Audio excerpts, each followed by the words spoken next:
What's going on, everybody? Welcome back to the Big 3-3 Scottie Pippen edition episode of the Fudge Effect. It is my honor, and I'm just so excited and pumped to have on one of the bigger influences and people that have just helped me gain so much confidence, more than they ever realized they have. One that told me and showed me how to pursue my dreams in a way. Couldn't thank him enough to this day, but we finally got him here. It's been a long time coming. My friend, Azario, how are we doing? Doing great today, man. Thank you for having me. I'm glad to have you on. We're about to chop it up. But real quick before we start, if you are new here or returning, please make sure you like, subscribe, do all that fun stuff, or else you have horrible breath. I mean that, but I don't at the same time. The support is always appreciated, but glad that all of you can join us. So, how you been, man? How's life? Life's good. It's been a few years since we got together. It's been a good amount of time. And we've been trying to set this date up for a little while now. Too long. Oh, yeah, but we finally got it done. Yep. Things are going good. Life's I'm at a weird point in life, I feel like. The kind of point that you think of growing up, like, hey, at some point I'm going to have to really become an adult. And I feel like I've been saying that for years now, But I'm at that point in life where like it's really a lot of the reality of my world is come crashing down around me. Really? In a great way. Like when I say crashing down, it sounds like it's terrifying. And part of it is terrifying, but that's just life. Type of a situation where pressure creates diamonds. Yes, exactly. Sort of thing. Exactly. And just figuring out who I am and what I want to do. Yeah. Not living by the expectations that a younger me put on myself, that, professors, peers, friends put on me when I was younger. Yeah. So, before we get into what you've been up to, let me ask, if a younger version of you looked at you right now, would they be very happy with the situation that they're in? What do you think? The situation, honestly, probably not. They probably would be like, what's going on with your situation right now? Like, your career path, what you really want to do. But I also had this misconception of age growing up. I always thought I wanted to stay 22 forever. I thought that was like the prime age. It was my lucky number. I was like, I want to be 22. I'm 27 now, and I'm like, I'd never want to go back to being 22 ever again. Yeah. But I think, I know, a younger me would be overjoyed with how happy I am. Right. The situation can be better. I feel like you should always be in a spot where your situation could be better. You want to always be working to be better. Absolutely. But I'm happy in the struggle. I love it. Life is, it's hard, but it's not serious at the same time. You know what I mean? And I feel like it was helpful for me being able to step back from it and be like, not every day needs to be great. Not everything needs to go my way for me to still be a happy person. So yeah, could things be better? Absolutely. Yeah. But that 13-year-old, 16-year-old me is smiling knowing that I'm doing the things that make me happy. Yeah, I said the same thing. If I met the younger version of myself, they'd probably be like, damn, like you got a little bigger. But they would also... Oh, yeah, that too, for sure. But I think they'll also look at me and say, damn, I am jealous as shit. Yeah. How are you this happy? Yeah. How are you this even keeled? Because I was sweating bullets, man. Same. High school stressed the shit out of me. Oh, yeah. Early high school especially. Freshman, sophomore year were rough for me. But let's run the clock back a little bit. Let's talk about how we met. All right. I'm gonna say a little story for the people. So first of all, I once had a man named Ricky Hamilton on. Shout out Ricky. The one and only. You can check out the episode. It happened like last year, I think, in the winter. Honestly, couldn't tell you, but make sure you guys check out that episode. But the way we met was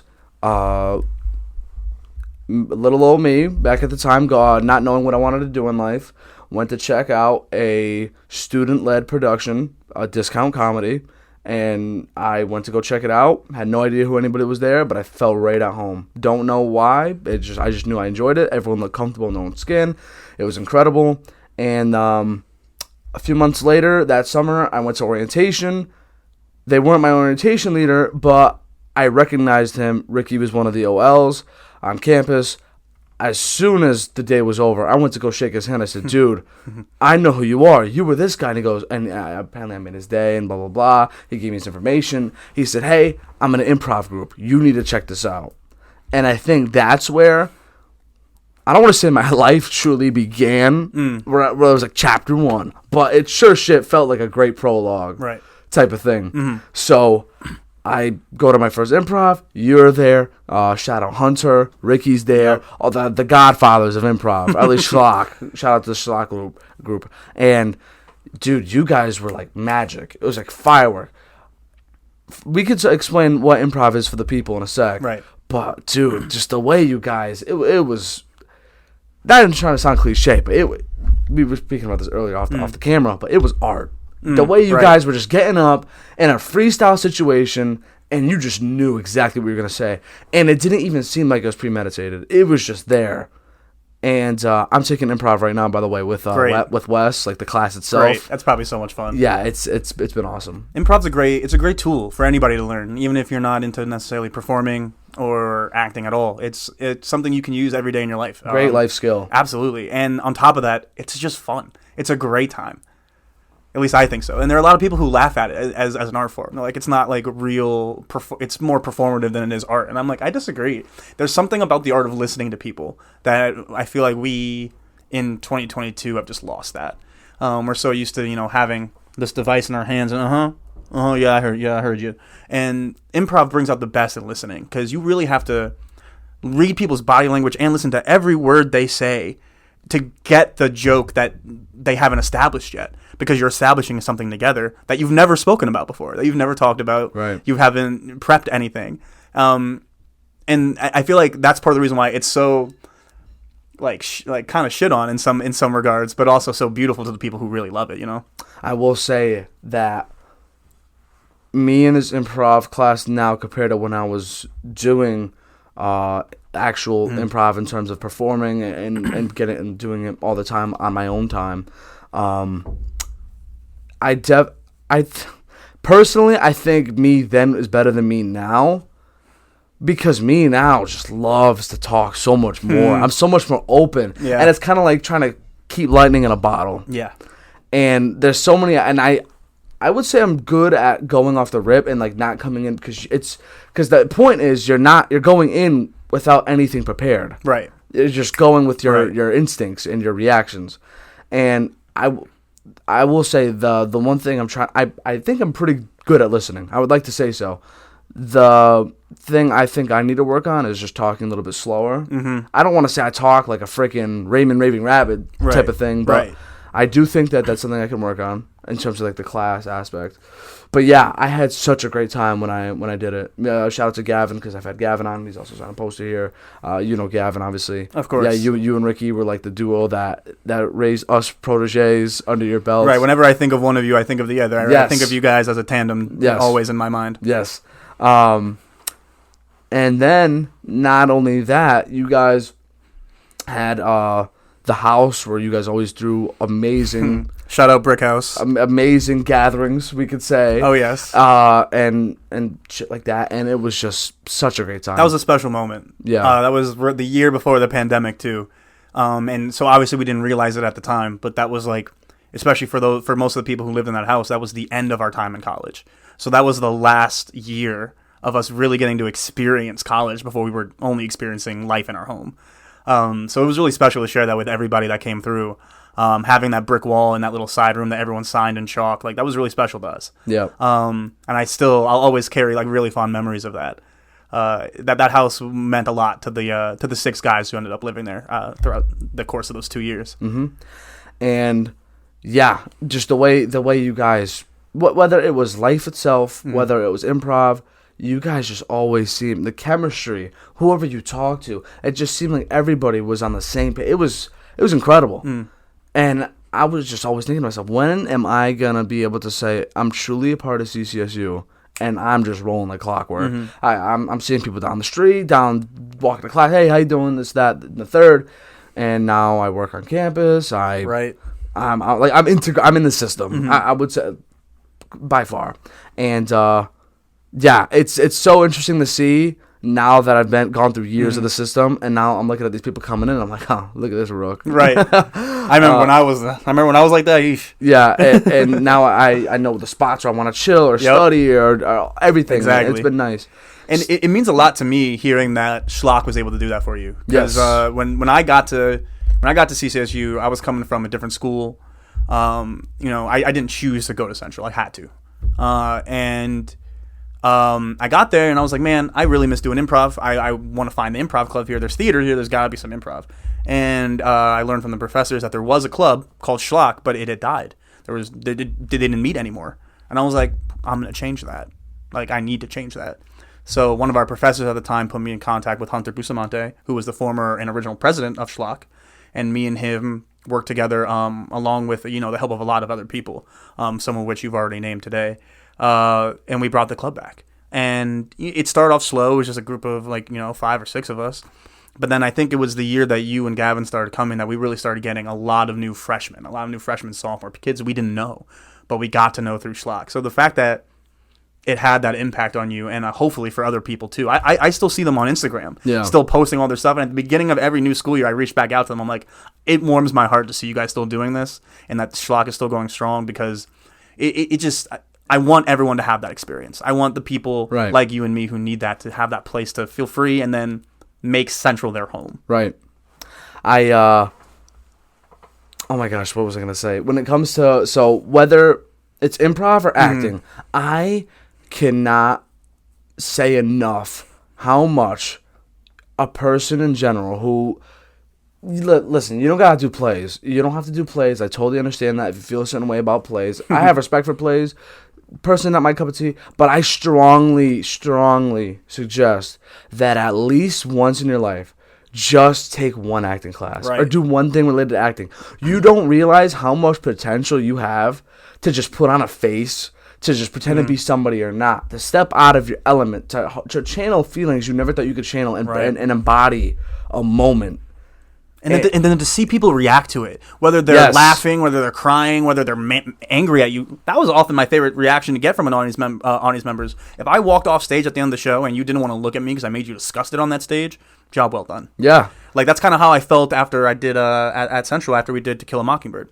Because I had to play Bob Ewell, who was just, was a racist white dude in the South who is accusing this black man of all these crimes and putting him up on trial. And I felt gross playing that role. I felt terrible. But, it was also, in a little bit of a weird way, kind of fun to be someone I could never be, Yeah. I love playing the bad guy. In real life sometimes, too. So, I like I said, I strongly suggest that. But now we're going to segment into this. So, I remember before you graduated, you were talking about how you wanted to be a director. Yeah. And get into that field of, or that aspect of cinematography and movies and shows. Yeah. How is that journey going for you? Has it changed? Has it shifted? Is it the same? Because I have no idea. This is where shit's going to hit the fan. I want you to just tell me your story. What has life been like for you in your journey since you have left Central? It has changed drastically. I don't know how much passion I have for theater anymore. Theater or performance, be it just film, like would you say plays or the whole all of it, film, all of it. I don't have too much love for not. I mean, and part of this is my own. I don't know if it's ego, but I have a hard time not having control over those situations. One of the things I to this day hated the most were rehearsal processes that were boring. I shouldn't have a cast of people coming in every day dreading going to rehearsal. That should never be the case. Rehearsals needs to be fun. A lot of people say, I'm not here to make friends. It's not here for us to have a good time. We're here to put on a product. And I agree with that. At the end of the day, we are here, hopefully to make some money and put on a good product. But I want to have fun every minute. And that's something I can't do unless I'm directing. And, anyone who's worked with me on shows in the past, call me out if I'm wrong. But I like to think that when the shows I've directed, we've had a really good time in the rehearsal process. There was one show I did at Central, Welcome to Arroyos, where I can guarantee every single one of my cast had a great time. We had a blast. It was a show about old school hip hop. So every day we were just listening to any hip hop song I can freaking get my hands on. I think is substantial, but that came out before 2000. Yeah. And then the whole show is underscored by the beats from those songs. But there's something about not having some semblance of control over that situation that has turned me off to performance. So I'm still interested in directing, but there's a lot of hoops you gotta jump through. There's a lot of dues to be paid in this industry. There's a lot of, intern here, get this job that you don't necessarily want before you do this. And I don't really have the patience for that, which sucks because it's a me thing at the end of the day. It's not anyone else's fault that that's the way it is. I just don't want to do all of that. So I've kind of fallen out of, the realm of live performance so much. But would you say you still would want to make your own movies and shows? I mean, certainly so. And I mean, I have an acting gig a reoccurring acting gig that I do with UConn Health that I'm still doing. Yeah, with one of the professors I met at Central, and I'm still doing that work, which I enjoy because it's work that has meaning to me too. Because we're doing real life stuff with therapists and like really tackling stuff with mental illness, which I think in this country specifically could use more airtime. More people should be talking about that kind of stuff. But I feel like my passion really has shifted to just storytelling. And that does not just mean on screen or on stage. There are so many different mediums. Like a painter can paint with paint, they can do it with clay, they can do it with acrylics, they can do all types of stuff. I want to tell stories in every medium I can. So I still want to direct. Yes, I still absolutely want to direct. But I love Dungeons and Dragons, and I love being a dungeon master and creating interactive stories with my players. I need to play. I've never played I can get you at a table. I've never played it. I play a lot. I play at least 3 times a week with a different assortment of people. Dude, that's fire. I know Stranger Things obviously made it cool again, but I always thought that concept was cool even before Stranger Things. D&D is having its moment right now. It is. Stranger Things has definitely helped it. The one thing I will say about Stranger Things, I love Stranger Things. Yeah. And it's great for what it's done for giving some more awareness to D&D, but it gives a slightly skewed awareness because the kids play D&D and then they attribute that to the things that they're seeing, but the things they're seeing are not D&D. So people now think Vecna looks like in that show. And that's not who Vecna is. Yeah. That's who they call Vecna because he has similar abilities. But wouldn't you think that's kind of smart in the same way? It's genius for how the show does it. Genius. Because it's symbolism. Right, exactly. Obviously, you can't make the characters come to life because then it'd be kind of corny. Right, and it's genius because that's exactly... Like, if that was happening in my world, and I have this being that's magically, like, essentially, like, astral projecting and lifting people across the city, I might call him Vecna, because that's what I associate with Vecna. I know he can do that kind of stuff. Yeah. So the fact that these kids are making that connection, it makes so much sense. It's just it's kind of a petty thing to say. It just is giving some viewers who don't really know that much about D&D, they think the Demogorgon looks like it does in the show. Right. That's not what a Demogorgon really is in D&D. Yeah. But that's splitting hairs. Right. It's still done wonders for bringing awareness and attention to Dungeons and Dragons. So when it comes to you say storytelling. Yeah. Give me some examples of what that could possibly look like. Right. So, shifting gears, I'll come back to the D&D, but something maybe a little bit more unique. My mom, growing up, I'm an only child raised by a single mom. Mom's my best friend. Mm-hmm. Growing up, she would tell me stories when I was going to sleep, like I feel like a lot of parents probably did. But she would always make them up. She wasn't like reading from books. She specifically had these reoccurring stories based off these 2 like stuffed animals I had. One was like this rainbow tie-dye monkey, and the other was a Dalmatian. And they lived in like a little cul-de-sac. They would go to the playground, go on the merry-go-round, and it would spin so fast it would take them to like faraway lands. And so something that having a similar conversation like we're having now with my mom about what I want to do with my artistic future, she brought this up, like why don't we write these books? I've always loved kids. I worked with kids I was a teacher at a preschool for 6 years. I love kids. So I feel like to be able to tell stories for them would be really cool, and it's something that I feel like would be really leisurely for me. Not that I wouldn't have to work hard to do it, but it's something that I have enough passion behind. I can get it done easily. But then on the flip side, I want to also be like a professional dungeon master. I don't know. You said you've never played. I don't know how well versed in the D&D community are. There's this guy. I mean, you've watched Attack on Titan? Yeah. Oh my god! Wait, please tell me you watch anime. I mean, I watch a little anime, but the background on my phone is literally Eren Yeager. Eren Yeager. I think he gets brought up at least once every 3 episodes. It's got to. And it's incredible. So this one might be a no. But have you watched any of the dub? Because I watched the whole thing subbed. Not to be I only watch subs. I did too. I've seen some clips in dub. Watch the whole thing in sub. And I strongly suggest that you people also watch it in sub. Yeah, the only anime I watch dub, and it's for nostalgia reasons, is OG Naruto. Because I grew up with it before I knew it was anime, and there's something about his annoying-ass voice. Yeah. I need to hear it go, believe it! Same with Shippuden? Shippuden not so much, because I wasn't watching as a kid. But that original Naruto show, man, I have to watch that dubbed every time. Yeah, I started watching Naruto in the summer. I stopped watching right after Pain. I paused. That's a hell of a place to pause. I know. It was too much. I was binging the hell out of it. The pain arc is rough. The pain arc is rough. I have stepped into the world of anime, and it is unreal. I have seen most of the real shows that I feel like I need to see, except for a few. There's so many. I follow a lot of movie pages that recommend movies and shows, and I'm just in debt right now to myself. Right. I'm like, oh my god, there's this and that and this and that. And then I'm also dealing with anime right now. I just started watching Demon Slayer last week, and I'm trying to catch up to that. And then I left off at like 230 on One Piece. And I can't even get into One Piece. It's too good. Late. It's too late for me.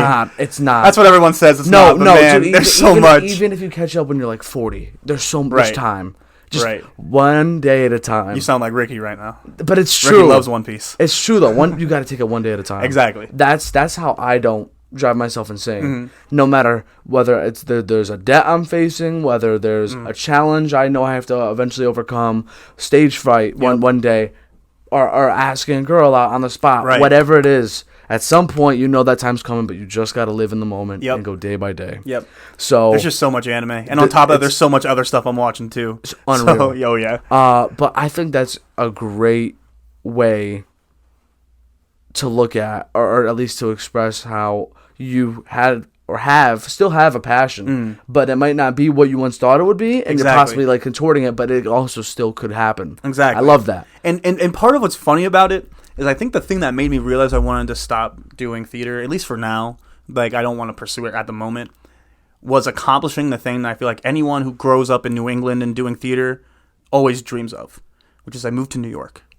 I finally moved to the city, which, if you grew up in here, and I'm sure even if you grew up in other parts of the country and you're studying theater, that's like the Mecca. Like you go to New York if you want to be an actor. You go to LA for movies and TV, you go to New York for live theater. That's what I was preached to my whole life. And I went to New York and I love it there. I'm living in Brooklyn. I love it. Dude, that's sick. I love it. Have you gone to a Nets game, or are you going to go to one? I will certainly go to a Nets game this year. I've been to a few Yankee games. I haven't been out to the Nets because basketball, I don't really have any true alliance. I just love basketball. Either way, you get to see Kevin Durant, Kyrie Irving. Exactly. Whether you like Dude, basketball Ben or not. Simmons. Yeah, I mean he's been. I'm clowning a little bit with that, right? Yeah, I mean he's been struggling, but he's still technically a star. He is a star. He is certainly a star. When he's playing his best basketball, he's one of the best guys on the court. One of the best defenders in the league. Absolutely. Yeah. Dude, you got to go to a game. He's one of the people who on 2K I ban him. People or Giannis. Oh, him and Giannis. Like if we're doing when me and my friends always did drafts and played each other with drafted teams. You couldn't take Giannis. Yeah, he's broken. Yep. That's dumb. That's awesome. But yeah. So you moved to New York. Yeah. You're living in Brooklyn. What are some culture shocks that have changed from there to here, or what are some things that you're glad have happened there that haven't happened here? That's a great question. One of my favorite things to do to people, usually when we're outside, when I come back to Connecticut, is be like, you know what I miss the most? That. Silence. There you don't get any moment of just silence in the city, which, is interesting because it reminds you that there's always life around you. So you don't ever really feel alone, even if you're alone in your apartment. But there was something you were saying in one of your past episodes I was listening to actually about just sitting out in the quiet. I think you were waiting for your mom after a practice. Oh my god! And that's just looking up incredible. at the stars, yeah. and just being at peace. And I love that. And that's something I didn't realize that I need in my life until I didn't have it in my life. Right. You don't see stars in the city. You just see more lights, which is wild. But there's also got to be a lot of pollution in New York, right? Yeah. A lot of light pollution. Light pollution more than anything. Yeah. It's wild. Like I remember when I went to my first college, I went to SUNY Purchase. I was coming from Connecticut, but the large majority of the people who were going there were coming from the city or Long Island.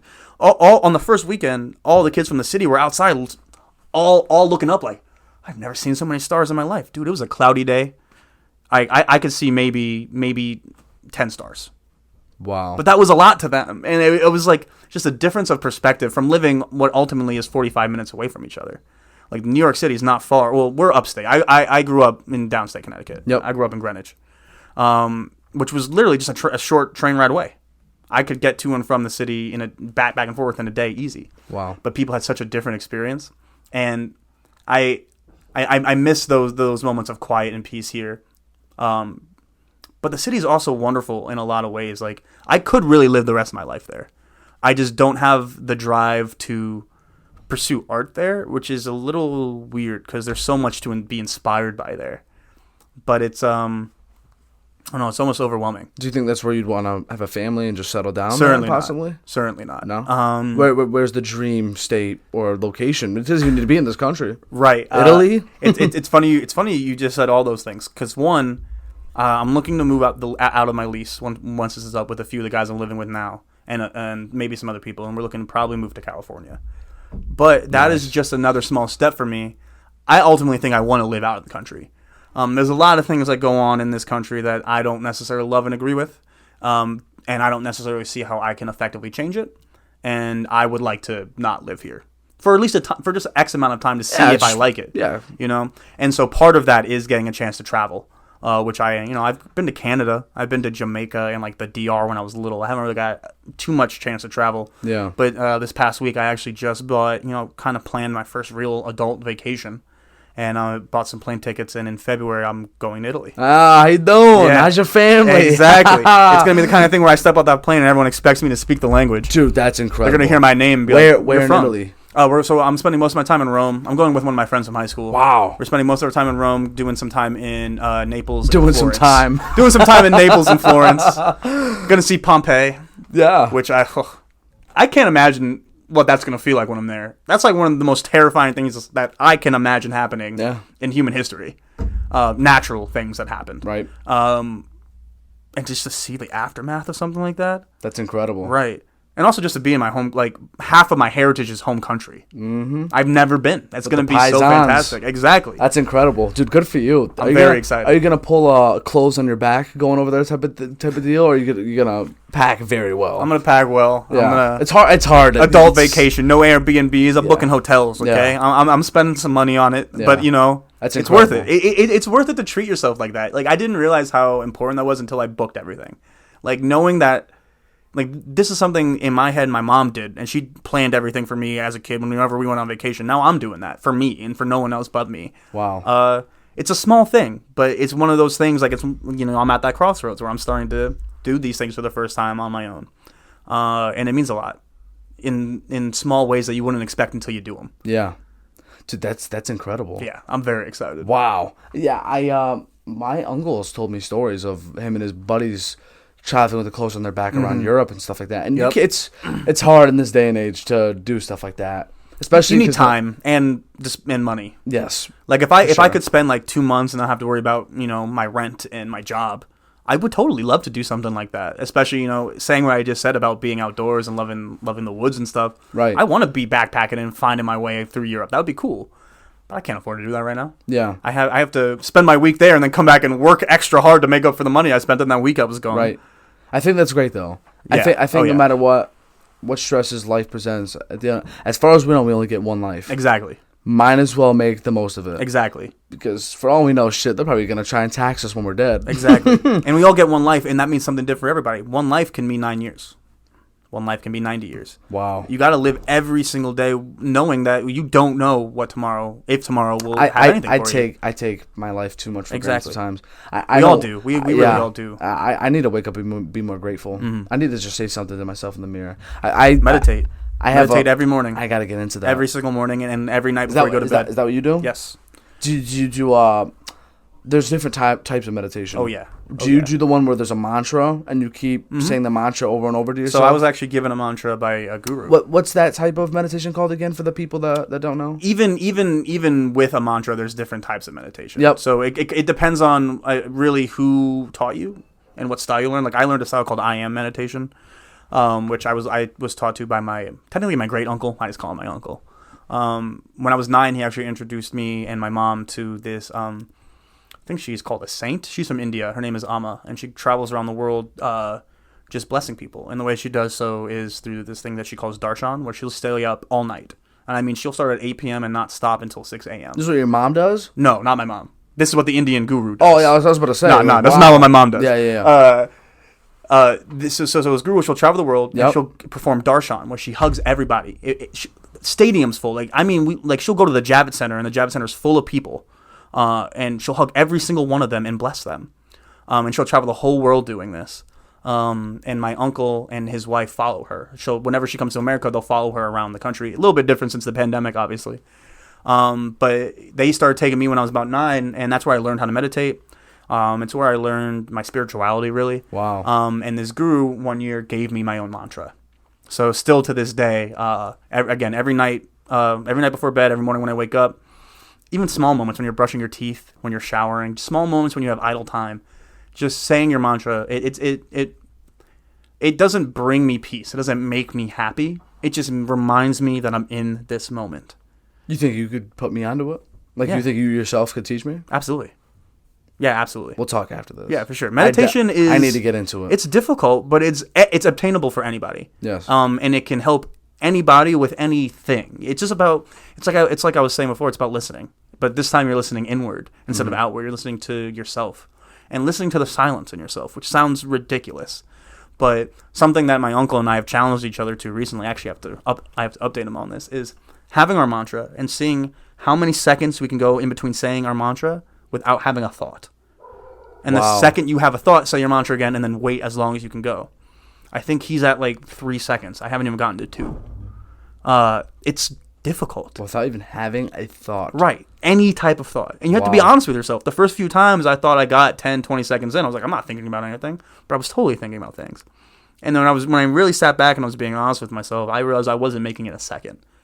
Like, it's hard, especially with how stimulated our brains are now, to not think about anything. Is thinking about the mantra technically thinking about Exactly. something? Yeah. So it's just where there's no words. Yes. It's just a void. It is just a void.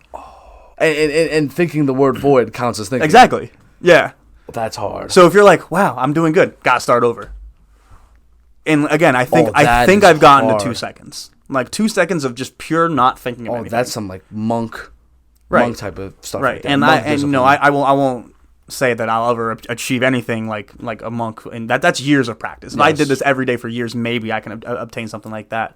But in my mundane life, it helps me, and, Yeah. it helps me feel some level of enlightenment, even though I'm not necessarily like religious or anything. Yeah. Yes. So I'm so glad you brought that up because we haven't been doing it as much in class because now that the semester's already damn near halfway done, practically there. I don't remember how semesters work Yeah, anymore. yeah. Start late August, finish early December. Right. So we're close. Yeah. But for the first month, what Wes would do is he would have us close our eyes. I mean, actually, we did it today, but we haven't been doing it nearly as much. But he'd have us close our eyes, and then he would tell us, like, focus on our breathing. And then he would say, how do your shoes feel on your feet? Yep. And, like, slowly nitpick the little things. And as corny as some people might, I don't think it's corny at all, but some people might. But then it'll be like, how does your hair feel on your head? Yeah. How does your skin feel on your body? And it's like, whoa. Right. Like, I'm becoming aware of myself. Yeah. And then as soon as, after like this minute or two of just focusing on myself, and he says, open your eyes, I'm ready to perform. Exactly. Like, I'm ready to go. Yeah. Like no insecurities, no BS. I don't need I don't need to get high or Right. anything type of situation. Right. I'm just ready. Because what he's doing there, he's stripping away all of your subconscious thoughts. You do feel your skin on your body. You do feel your hair on your head, but your brain just tells you don't feel that all the time because we would go insane. And same with looking at our noses. Right. You see your nose all the time. Yeah. And when you start thinking about it, you can start to see it, and it starts to bother you. But once you stop thinking about it, you don't see it anymore. Same with blinking. It goes away. There it goes. Exactly. That's the if you worst think one. about it, it's the worst. Yes. But it's wild. The human brain is remarkable. And that's why It's remarkable. I'm glad you brought up religion. We don't need to get into a holy war or nothing Right, because right. I'm not like that. What? But that's why I think that it is just not crazy. It is just as a wow factor to believe that even if we started from a speck of dust and science and everything can explain everything, Right. and there is no meaning, but it's just the way nature and the universe is so complex, it's crazy in itself if it created itself to be that Right. insane. Right. Where you can, you know what I'm trying to Yeah. say? It sounds then- like you have the same exact view on but this then, that I do. But I then love there's this. also a possibility where it's like, holy shit, if there's an almighty creator, what a freaking brain that guy has. Right. How the hell did he do that? Right. So let me ask you this. Do you think that. So what would you call yourself? Would you say you're spiritual and open to whatever the universe has to offer? Would you say that there's no shot at almighty power? Like, where does your beliefs lie? Because for me personally, it's God. Right. But listen, if I died tomorrow and I came back as a frog, I'm not complaining. Exactly. I'm going to just go with the flow. Yeah. I feel like, I don't have a word. Like, there's all the religions. There's, I won't even begin to start naming them. There's countless. There's, then there's agnostics and there's atheists. None of those words ever really felt like they sat well with me. Some of them because I didn't practice. The other ones I didn't identify with. And I feel like something you just said is like, I'm just open to anything. So, what I know is that I'm a human being on planet Earth, and I can't presume to begin to know what goes on out there. Because it's like you said, whoever did this, if someone did this, they're on another level of intellect. Granted, the person who did this we could be like some second grader's science fair project. But that just goes to show what a second grader looks like in that society versus we look in our society. How creepy is that? Right. There's a whole types of different theories and stuff. But I feel like I'm just open to anything because what I believe is, I like to believe in science. And, I like to believe in the Big Bang. I like to believe that life evolved to get to where it got to. But if you take science as far back as it can go to the Big Bang, what made that happen? There is no answer for what made that happen. There has to be an inciting incident, a first spark of something. Yes. And from what I am able to rationalize as a human being living in a three-dimensional world, is that it can't start from nothing. It can't start from nothing, right? And that's what doesn't make sense. Right. And that's where if we just sat here and talked for the next 2 hours, we're never going to get anywhere. Exactly. It's just a spiral of nothing. Which is why I am perfectly okay with the idea that there is an almighty creator who made that something happen the first time. That could be right. I just don't know. And so I don't like presuming to know anything about it. Everyone's theories on religion are fascinating to me because at the end of the day, I bet you if there is a solid answer as to what religion is, like in truth, I bet you it's some aspect of what everyone is saying. Yeah. Everyone's right to some degree. I feel like all of religion really has the same roots. It just has branched so far over literal millennia of oral storytelling tradition too. People weren't writing this stuff down, typing it down, and solidifying information back then. It was word of mouth. Things definitely got mistranslated. But I bet you everyone's got part of the story right. I definitely think that how do I word this? Well, all right. Let me switch. Let me switch to this. So, one time for CCD classes, if you know what that is, it's like church school. Yeah. So pretty much for me, I was raised and grew up going to a Catholic church every Sunday, and every Sunday morning, we would have to go to our local middle school and go to a little 1 hour church class and then 1 hour of mass. And as soon as you're a sophomore in high school, I think, then you're confirmed to the church. And then pretty much it's on your own terms if you want to go back to church or not. Yeah. But pretty much as you go throughout school and your parents are Catholic, whatever, you put your kid in CCD. Right. And as a kid, you never really care about this kind of stuff. Right. You don't. But as soon as you grow up and you start having much more mature and complex thoughts, it's really overwhelming sometimes. Right. Especially, and I know you can relate to this because I know that you've talked about mental health and struggle back in college, and I know that I've gone through my own shit. And when you push your brain to the limit where you start questioning yourself if you even belong in this world, like if you feel like you're deserving of love and affection. Right. And to be one with nature, to be one with the society, this world, and then you question like, why me? But then when things do get better, then you're like, oh, like maybe this is trying to teach me something, right?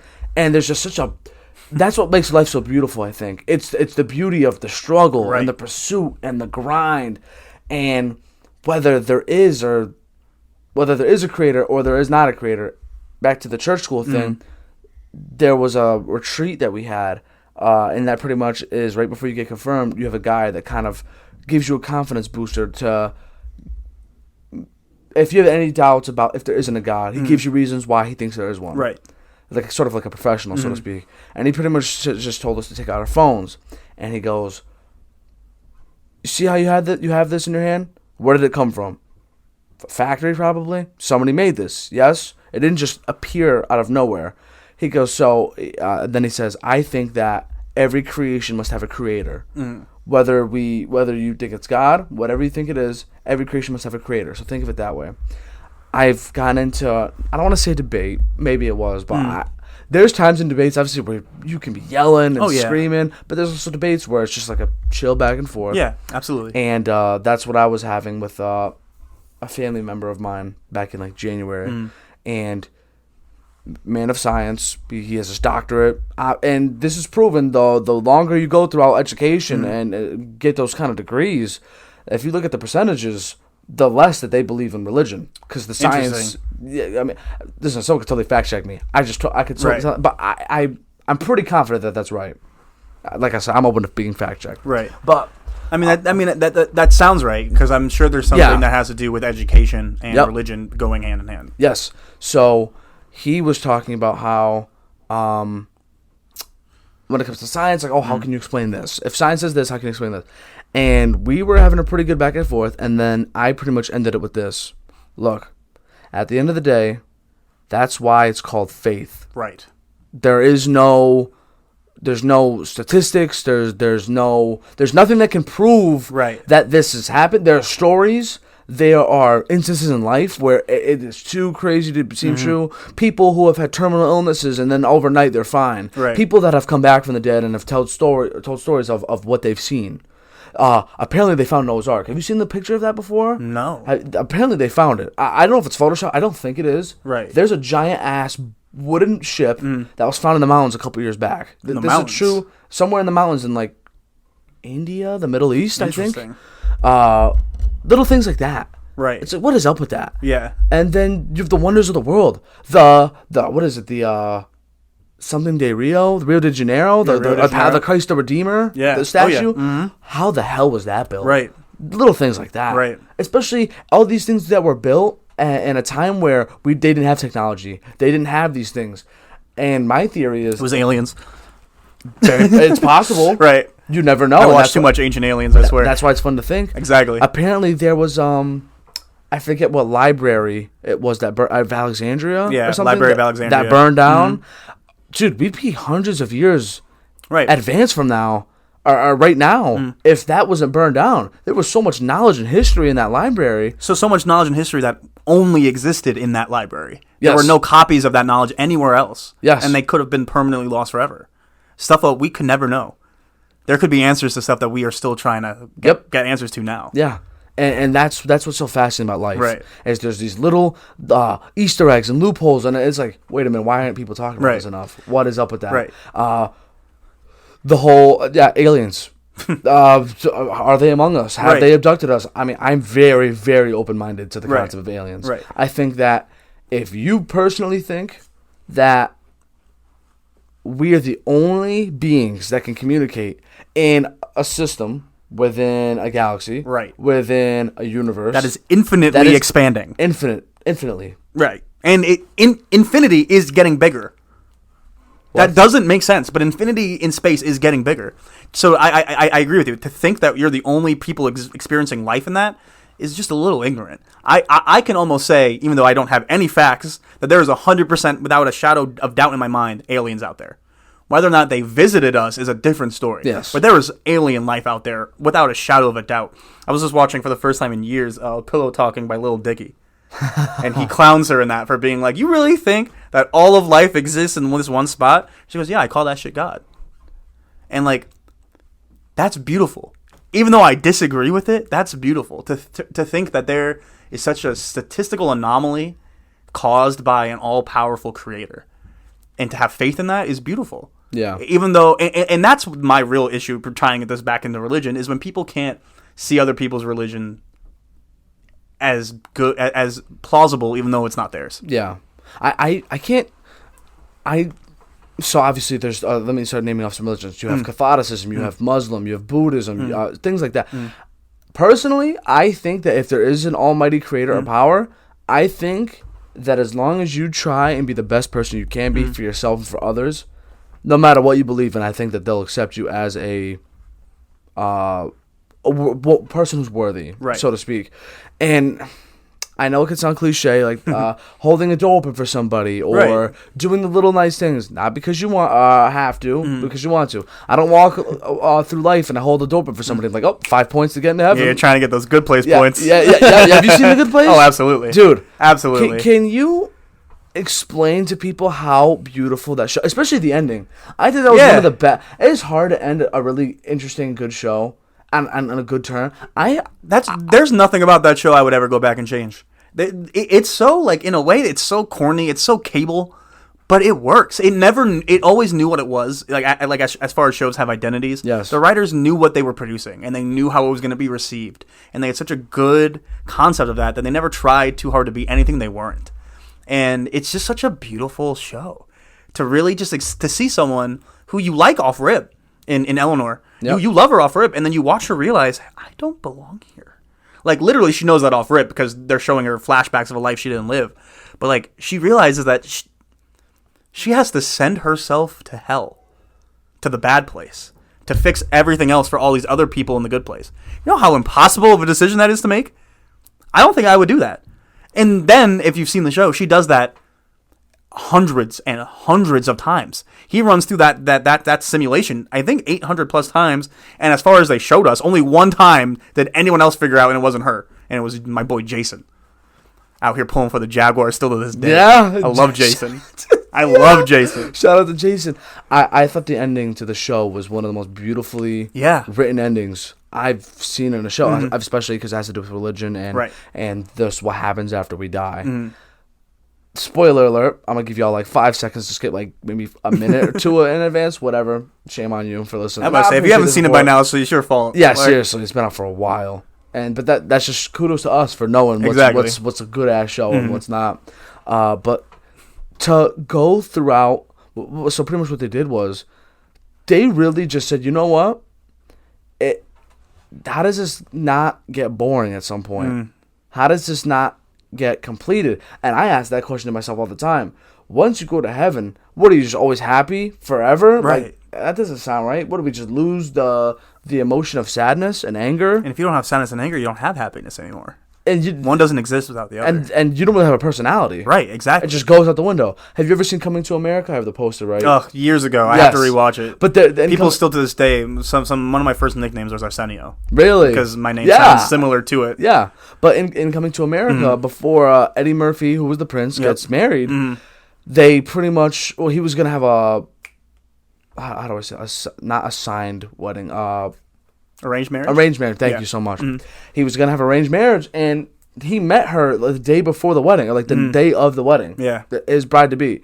And he he asked her before they're ready to go, so what is it that you like? And she goes, whatever it is that you like. What do you like to eat? Whatever it is you like to eat. And she just was told that to just, whatever he likes, you like. Right. Whatever you say, or whatever he says, you will say back. You will do whatever he wants. And there's just no personality there. Like, that's no way to live. So for us, yes, there are people who are content living their life that way, and no shame to them. Exactly. Yes, because we all have our own ways that we go about life.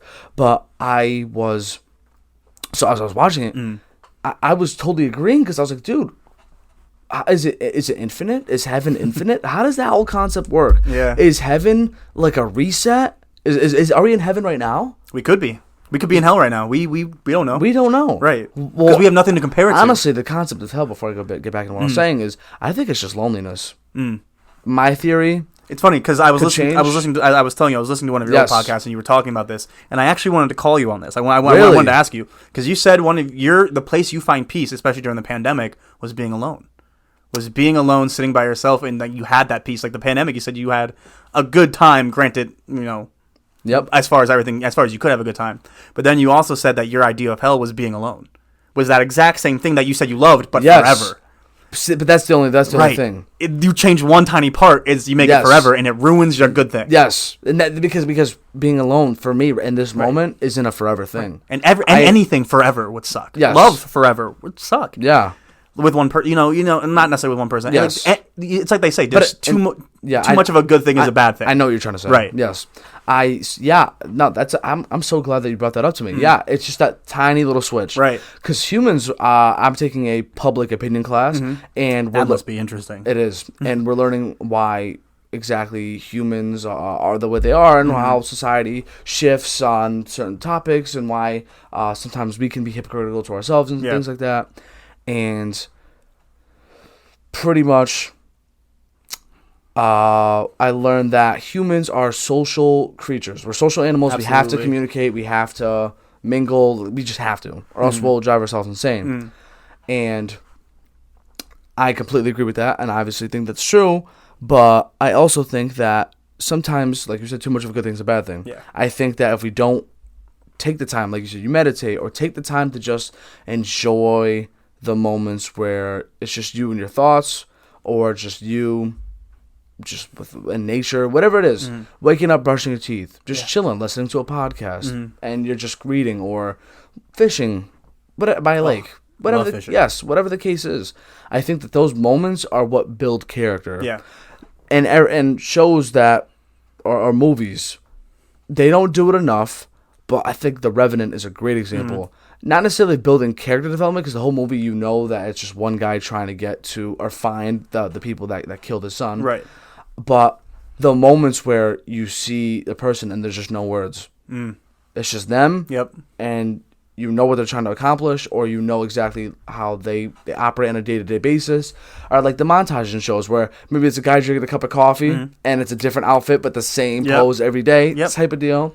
The little things like that. Silence says a lot. It does. It can say a lot in TV and film, and not even just silence, but lack of dialogue. Because music can still be there. There can still be a score, but when there aren't people talking and we're just seeing images, there's something, I can't quite say what it is, what kind of emotion it evokes, but it's powerful.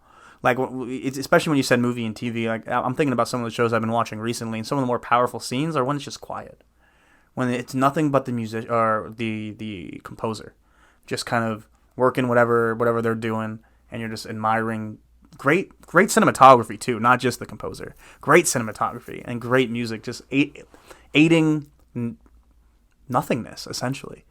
I'm thinking specifically of I'm a huge fantasy nerd. I've been watching House of the Dragon every week. I need to get into Game of Thrones. It's on my list. You certainly do. Yes. Oh, you certainly do. Yep.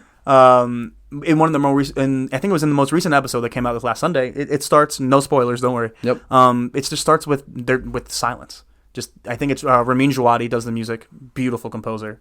He does all the stuff for like Westworld. He does a lot of stuff with HBO. And it's just the empty throne. It's the empty, like, living chambers. Everything's empty because a character has just died. And it signifies how the weight of this one person in a whole kingdom full of people, in a city full of 1 million people, the loss of one man, how everything goes still. And, if slight spoiler here, I guess, and what comes after that silence is the storm. It's the quiet before the storm. And how, how silence I can't think of exactly what I'm trying to say here, but silence juxtaposes action and chaos. And sometimes what even in a mundane life can feel chaotic and, wild, even if you're just going to the grocery store. It's nice to see moments of stillness. Right. Kind of like I was saying, what I miss about living in this part of the state versus in the city is just quiet. It reminds you that there's something bigger than you. But you can still be alone in it. It's humbling and gratifying. At the same time. It reminds you that you are big and you are small all at once. You're tiny at the end of the day. So yeah, I just something you said hit a nerve. Like, I really enjoy silence. And it's something I've appreciated more in movies and TV as I've gotten older and watched more stuff. Yeah, so like I said, so to tie this back into The Good Place. Right. There was a few words, but you just see this couple, and they just do everything that a person could possibly do with an infinite life. They learned everything they need to learn, saw everything they could possibly see, did whatever it was. They just did it all. And when they felt like they were ready, they just, I don't even know what the right word to describe it is. They just sort of like became one with the universe. Yeah. And it was just a beautiful thing. Yeah. I've never even thought of anything like that before. Well, because how could you? Like, imagine being so fulfilled with life, you're okay letting go. I can't. If you gave me 5 years to do everything I could ever possibly dream of, and then I had to die, at the end of those 5 years, I'd be like, but I didn't do all this other stuff. Yeah. We're so young though. Exactly. And that's what I think makes especially us and our situation so great is that we definitely have a lot of goals and dreams that we want to accomplish, or just things that we could say, shit, I did that. I got to do that. And then I said before we started, dude, we got time. Right. Time is your biggest friend, but it's also your biggest enemy. Of course. But I think the way we're using this, it's definitely our biggest friend because obviously you said you're 27? Yeah. But I'm 21. It's still right. You moved to New York. You're living in the city. You're living in Brooklyn. Jeremy, I love to follow business pages and confidence booster pages. Yep. I think it's great. I think if you're going to do anything on social media and scroll mindlessly looking at things, look at successful people talking about how they became successful. Have you heard the theory about like the TikTok algorithm in other countries? I have not. So the app is based out of, and if I'm fact check me, but I'm pretty sure it's based out of and run in China. I think so too. And so what I've heard, and I have no way to back this up, but that what the videos we see are like these dance trends and these lip syncs, and at the end of the day, even though it's entertaining, nonsense. It's garbage. Yes. It's nothing of any substance. It's spew essentially.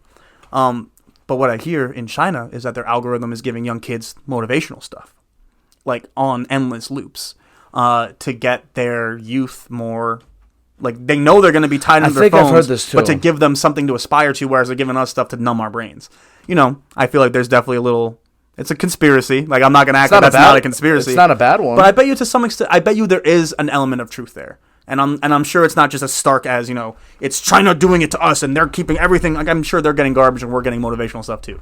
It's not as black and white as I made it sound. But that's just the post I saw. And, it made me think. I'm like, that's interesting. How... the people who make these algorithms for these huge apps really do have a say in what so many, specifically young people, are seeing. And what we see dictates what we want to do and what we want to become. So many kids now are on TikTok, they want to become TikTok artists now. They just want to get on there. TikTok's what YouTube was to us growing up. Where you get on YouTube, you make all your content, you hope someone sees it and gets big. You're trying to be like Justin Bieber getting found off YouTube. That's TikTok now. People are just trying to get found off TikTok, which, I support that. But it's interesting to think about the people who control what you see. Because someone has to control that. Yeah. Everyone's like, oh, the algorithm. Someone wrote that algorithm. There was a human that wrote that. Or a human that programmed the AI that wrote that. Smart ass people. Right. I'll tell you that. Exactly. AI is another thing. That's oh my god, we can get into that. That's terrifying. That's my biggest fear on earth. Yeah, no, we can definitely get into that. But I will say, the algorithms that go for me, I love it. Yeah, they know what I love. They know what I love. I'm glad that they know. Yeah, right. As weird as that sounds. Yep. I think that TikTok before. I don't look at it the same now as I did like 2 years ago. Me neither. I used to think it was so corny. So I want to be that guy. I don't want it. Right. Fuck that. Right. I can never have TikTok. You're weird for liking it. Stop being so corny. Exactly. You're being weird. But then as soon as I got it, and it's kind of like Vine now. I'm about to say that's exactly everything you just said about how you felt about TikTok when it came out. Yeah. Is how I felt about Vine when Vine came out. Yeah, it's kind of like Vine to me now. Absolutely. I've kind of grown more open to it, and I see some of these content creators and podcasters that they'll have their sound bites on it, and I'm engaged. Doing great work. Yeah, and I listen to what they have to say. I like everything. And now we can talk about this. I forget what exactly it's called, but for X amount of people that see your post or content, only X amount of people actually like it. Exactly. I like everything. Right. I show my support. If I actually like it, I'll like it and I'll save it to make sure that creator's getting some love. Oh yeah. But I'll saving. I don't do that all this because sometimes I could take up storage in a way. I think because it goes into like the app buildup. I don't even know. Maybe. But I like everything. I show my support. But there's people out there that actually just go, do I like this? Do I not? Scroll. Right. Once in a blue moon, I might do that. Right. But it's crazy. Right. If I'm on your page watching 3 or 4 of the videos you post every day, I like that shit. Yeah. I clearly like that shit, and Yeah. I'm gonna tell you I like it. It baffles me that people can be so engaged in these devices and not just spend. It's too much effort to do this.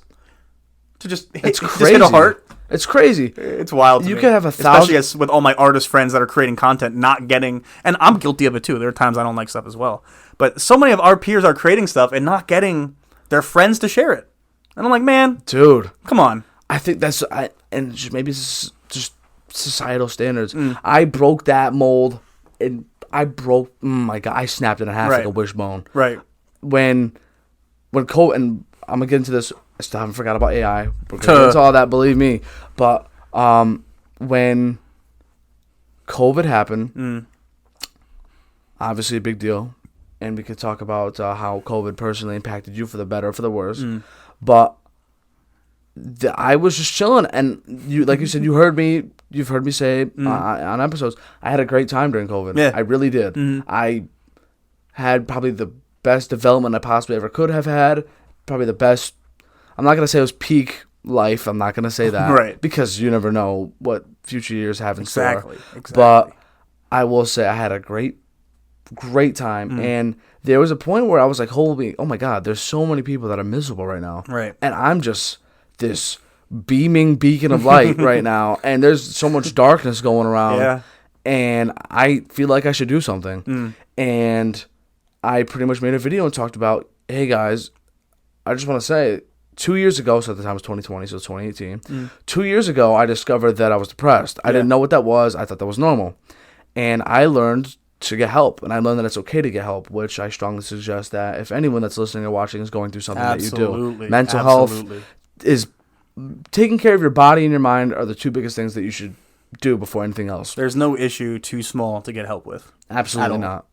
Nothing's too big, nothing's too small, for sure. Whether it's you're stressed out about being late to work and you can't stop thinking about it, or if someone passed away. Right. Extreme to something that is, but you can't measure it. Right. If it's bothering you, address it. Talk to somebody. It's okay. But I made this video saying, guys, like, I got help. I hated my life, and I didn't think that there was a solution to it. And honestly, for me, therapy, I don't go to therapy anymore. And I'm not saying that I still don't need help in terms of like listening to what I need to hear and being given advice, but it was kind of like putting the key in the ignition. And as soon as I learned how to do that, I revved that bitch up. Exactly. You know, now you can drive whenever you want. Yes. So I pretty much told everyone, I know everyone's going through shit right now. It sucks, yada, yada, yada, but we're going to get through this. And as soon as I did that, I slowly started to think, hey, maybe I can start posting more stuff on my Instagram. Yeah. Maybe I don't have to start treating it like a Tinder anymore. Posting the best pictures and captions and slick as shit. Maybe I could actually be a human again. Right. Oh my Maybe, God, I love that you just said that. Maybe I could do this. Like, Right. seriously. And little by little, and I'm sure, and as you've seen, we've talked many, many times, but little by little, I started to find the ways of, well, there's the podcast, or now I do what I've been watching recently. And then there's the little things like that as time goes on. I'm like, oh yeah, I got this. I broke it. Oh yeah. It feels good. I don't need to think twice. Other than, well, me personally, I don't stress over it, but I like making sure my grammar's A1. Right. That's just me personally. Right. So I'll keep re-looking before I post something. But other than that, I'm good to go. Yeah. Right? So I am trying to get everyone else around me to also post whatever it is they want. Right. And I'm trying to figure out, you want to talk about a secret to life or conspiracy? When or why the hell did people stop posting the most meaningless stuff on their Instagrams like people do on Facebook? Right. If you had the best breakfast sandwich ever, Post that shit. post that shit. Post that shit. I like it. What? Right? If it meant something to you, or you're just chilling, that's what's up. I respect it. I feel like there's this negative stigma about posting things to get likes.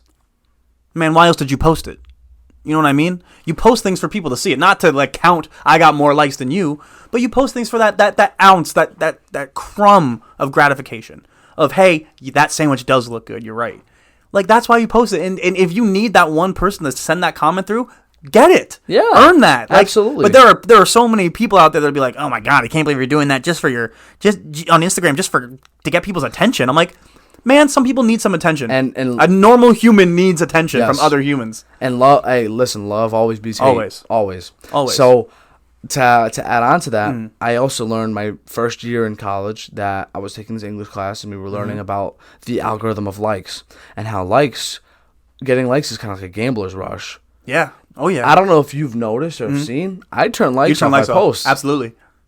Do you have your likes turned off? I do not. I mean, here's my thing. I haven't posted on my Instagram since 2020. Yeah. Since like before the pandemic, 2020. Before the pandemic. Right. Before the American lockdown. Yes. I get it was already out there in the world. Absolutely. Yeah. But you see it, right? Like you don't see it just says whoever and others. Yeah, exactly. Yeah, because you don't need to know. I don't. I could have 5. I could have 200. I could have 1,000. Because it doesn't matter to me. It doesn't matter. And when we don't see it, it proves how much it doesn't matter when I don't see it because I don't think about it. Exactly. Whereas there are people who be like, oh my God, her picture got 5,000 likes, but if she turned it off, you wouldn't give a fuck. You would just look at the picture. That's why social media is my friend now. It's not a thing that I'm just constantly jealous and angry at when I'm scrolling.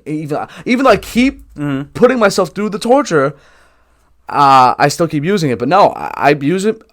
So and so and others. I don't see the number, and I don't care. Exactly. I just want to see the stuff I want to see, and I don't care about how many likes or attention it got. And you shouldn't need to see how much our attention I get. The only thing that matters is you cared enough about this thing to post it. Absolutely. And share it with the people you care to share it with. And it feels good when people talk to you in person. They say, man, I respect what you're doing. Yeah. It's good to see what you're doing. And it kind of makes me feel, well, what's the word I'm looking for? Validated, thank you. I'm trying to add that to my arsenal. Validated. It's my vernacular. Yeah. But I just keep like mixing, not mixing up with verification. But I try to, every time I want to say validated, I keep forgetting the word. I'm a condition myself to get it right though. But yeah, it feels good. Yeah. For those that are out there and listening, find ways to make things or to change things to your advantage. Don't make it your enemy. Don't make it to where you're just every time you post something you're so self-conscious and you're so anxious, you're so bitter. I love, and I will say, I do like seeing who did like my stuff sometimes. Right. I do like, I appreciate that for certain people. It's always nice to see.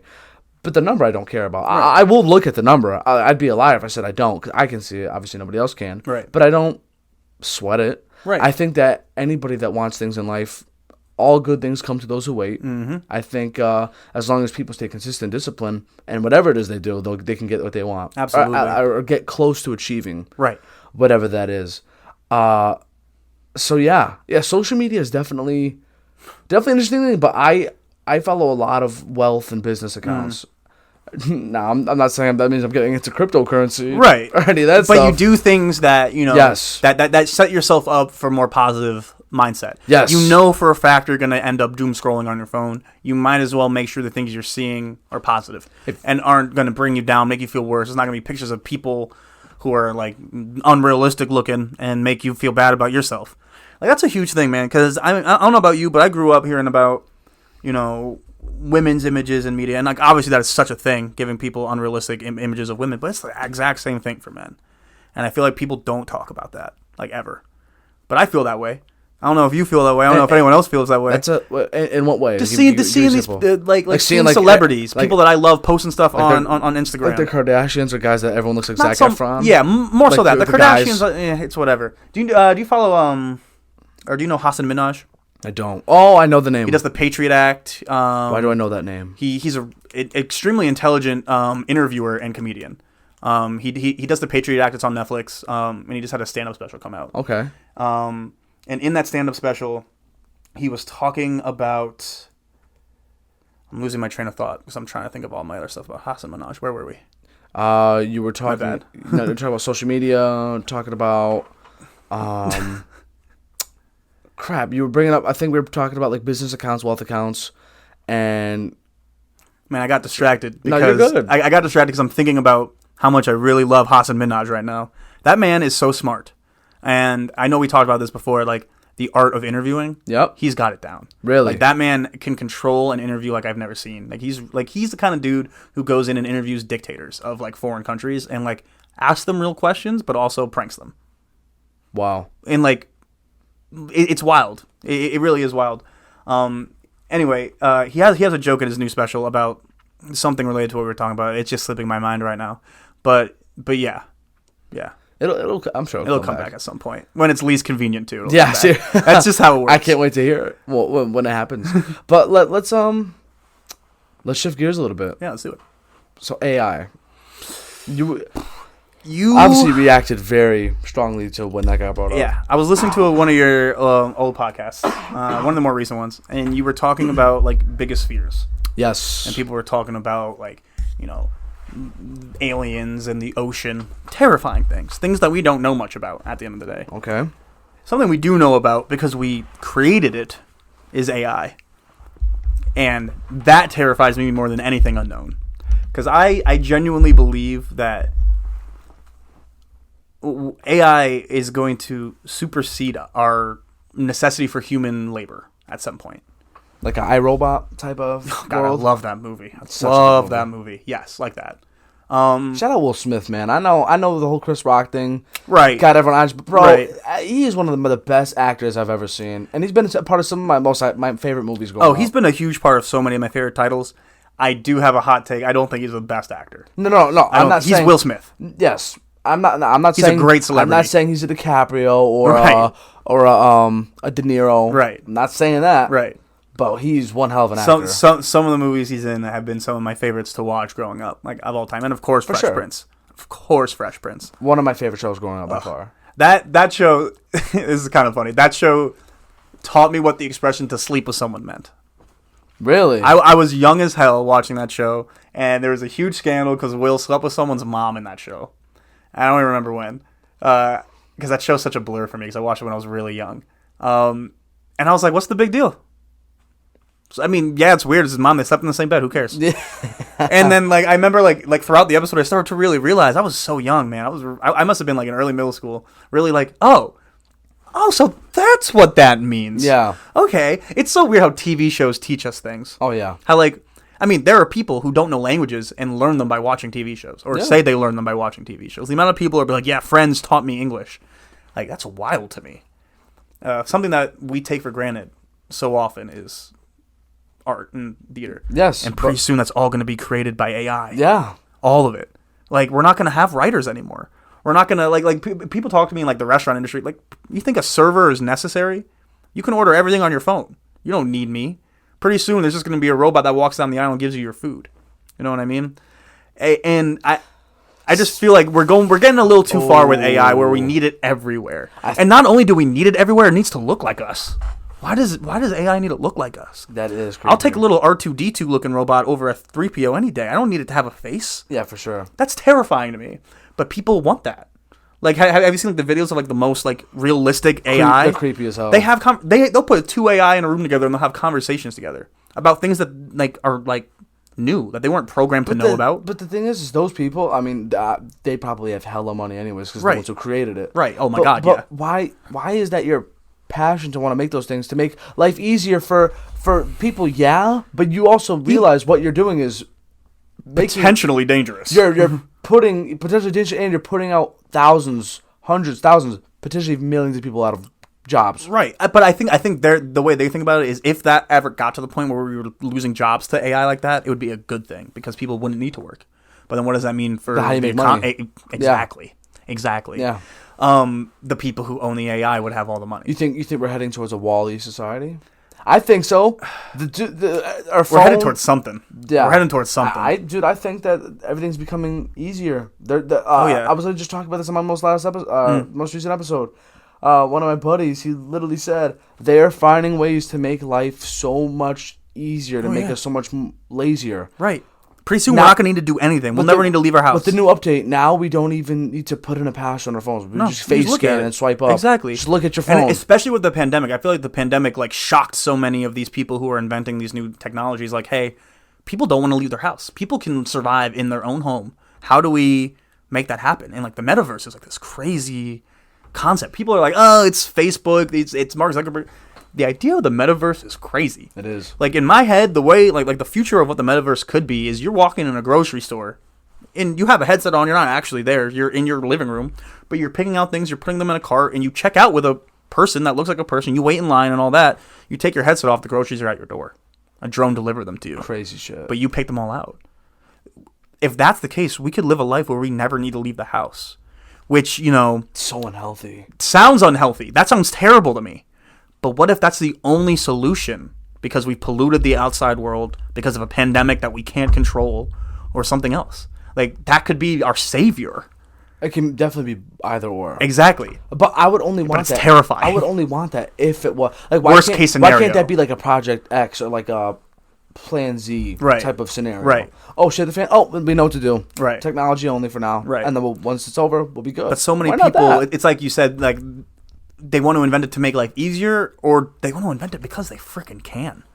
Like, to be able to say you did that, I think that's exactly what I think. That's a huge part of every technological marvel. I forget who the scientist was, but it was in the early 1900s. Some respected scientist said every invention that mankind could ever conceive of has already been invented. Like, there's no way we invent anything else. In the early 1900s. Think about everything that's been invented in the last 20 years. And that is absurd. He said that was impossible.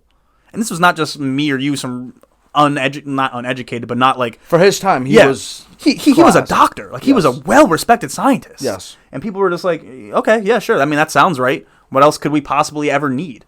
And now, teachers, when I was in elementary school, which was, not long ago, told me I wouldn't have a calculator in my pocket. Now I have a calculator in my pocket everywhere I go. Like, everywhere. Yeah.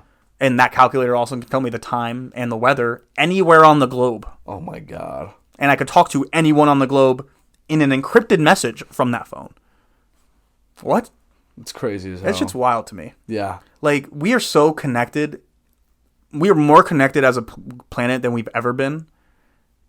And we're so much further away from each other than we've ever been at the same time. Dude, no. Can you quote that? Somebody quote. Dude, no. Can you say that one more time? We are more connected than we have ever been globally. But we are so far away from each other. Oh, that's incredible. And wow. And it's because of these. It's because of phones. The savior and the destroyer. Yeah, they're miraculous. Something that threw me. Sorry that I keep talking about your old episodes, but something that one of your friends said. They were like, "Yeah, I feel like middle schoolers now, like, they need them." What? Middle schoolers do not need phones. Nobody needs a phone. Me and you don't need phones. We don't. We've just gotten so accustomed to our lives with them that we can't even imagine them without them. I agree. However, I think the way I use my phone is different than how other people use theirs. Because I don't have a bunch of people blowing me up. I don't use my phone to look at, oh, Tiffany's having a party. Yeah. Like, right. I don't give a shit about that. Right. I don't give a damn what's on your Snapchat story. I just don't. I just look at Bengals news. What players are healthy? Right. Tell me who's healthy. I want to know. Why can't you wait till Sunday to find out when you watch them play, though? I can. Right. But it's kind of like, also, it's like reading. Right. I mean, I'm not going to wait for newspaper, but then I'm saving the trees because I'm looking at my phone instead of getting paper. Well, see, now you're getting back into the good place thing. Yeah. Right. Picking out a tomato at the grocery store is a hard decision now. You buy a tomato and you think you're making a good choice to eat healthy, but you're supporting pesticides and, all these companies that did all this bad stuff. Like, there's layers to every decision you make. Oh, absolutely. But you if you go with your gut and you truly believe that, you know what? In the grand scheme of things, I'm okay with this, then right. So be it. But as long as you're not harming anybody. Yes. Absolutely. Right. I will say though, to go back to the AI thing, have you ever seen Ex Machina? I have not. I've been told that I need to, but I have not. I didn't know what it was about. Didn't know what to expect. Believe his name's Oscar Isaac, who was also so good. Moon Knight. He's so good. Not only a phenomenal actor, didn't know he was in the movie. Killed it. What? And he's such a good actor. He is. That movie was incredible. When I finished the movie, my jaw was dropped. I'll have to watch that next. You definitely need to see it. I did not know what to expect, and I didn't know if I was going to be scared, overjoyed, if I was going to be action. Didn't know, and I'm not going to tell you what it's about. Right, don't tell me that's up to anything. you. That's my favorite thing is going into movies blind. Like, if I don't watch the trailer, I don't know anything about it, it's the best. Speaking of trailers, I think they ruin movies too much these They days. absolutely do. Dude, they show way too much. They show you everything. When and then they have the people on YouTube breaking down the trailer to show you everything that they are Expecting like to hiding be, shot by yes. shot. I'm like, you basically just told me the whole plot of this movie. I don't need to go see it now. Exactly. You think when Jaws came out, they were going to show every attack scene? They just definitely showed the fin. Right. Dun-dun. I mean, that's what makes Jaws magical. So many people like our age don't like that movie, and it baffles me. It's like, it's not scary. I'm like, yeah, you never see it. Is that not terrifying to you? Like, that's what's scary about the ocean, is that you can't see shit. They can see you. They know exactly where you're at, but you don't know where they are. That's why I don't fuck with the ocean. Have you ever seen Turning Red? Oh, no, I haven't seen Turning Red yet. Did you ever see that one iconic clip that everyone was posting about on TikTok of Turning Red? Maybe. That had to do with thalassophobia. in No, the deep I don't think ocean. so. I don't think so. I'm getting scared just thinking about it. One of my roommates has thalassophobia. Every like bad. No, I have it. Word. I have it, but like not. I mean, no, I definitely have it. Right. I can go swimming. I go to the beach. I'm gonna go swimming. Right. I can. But it's the kind of thing where it's like open ocean where if you can't see land. if I go past the buoys. Yeah. Or I fall. Yeah. You ever played Johnny Simulator? Seen Johnny Simulator? Ugh, Where I've seen it. I have not played, but I've seen it. I don't know why anyone would want to play that. That doesn't seem like a fun time. But you know what I mean. Oh yeah, absolutely. Yes. Why would anyone not be afraid of that? Because you can only stay afloat for so long. Right. You have nothing to hold on to. Exactly. You don't know what's beneath you. You don't know what's around you. There's just nothing. No food. You can't drink the water. You also get sick. Absolutely. It's literally lose in every facet. You have to get miraculously lucky. Yes. You ever watched the show? I think it was on like Animal Planet or Discovery growing up, called I Shouldn't Be Alive. Sounds familiar. It was about people who would get stranded in terrible places, like in the mountains, like their helicopter crash. Based on true events? Yeah, everyone based on true events, but they would do like dramatic retellings of them and have actors reacting them. That kind of sounds like Untamed and Uncut. Yeah, it's just like Untamed and Uncut. just fire. Love that show. Yes. But it was darker. It wasn't like as family friendly. For sure. But there were episodes where people were just stranded in the ocean, and I'm like in all these stories, someone survived. But were they holding I'm on just to like a plank? They had a plank, or even in the best case scenario where they have like a life raft, like a big enough one to hold 10 people. That's still miserable. Like, they're out there for days. You can't drink. And then there are the people who don't know that they can't drink and do, and go actually insane. Like, you watch people go mad in the course of a day from drinking salt water. That's got AI is scary. That's gotta be my biggest fear. Being alive in this middle of the ocean, because you're just waiting on a miracle. Pretty much. I just read a book. I'll get back into what the clip was about. But I literally just finished reading a book about. It was called "The Stranger in the Lifeboat." Okay. Gavin put me onto the book, and the book is pretty much about this character. The example I'll say is pretend like the Titanic sinks, but there's only one lifeboat, and maybe like 10 people, a little less, are on this lifeboat, and for about a good like few minutes or so as it's floating away from the wrecked ship, someone is hanging on to the lifeboat, and they get picked up, and they're like, "Who are you? Like, good to see you, but who are you?" And they pretty much just say, I'm Jesus." And they're like, "What the hell are you talking about? You're Jesus." And he goes, "Oh yeah, and by the way, I can save all of us. Like, I can take us to land. Like, I can save all of us, but you just have to believe me." And the whole story is about faith and just trusting the process and having faith, even if it sounds insane. Right. And it's actually a very beautifully written story. It's incredible. Right.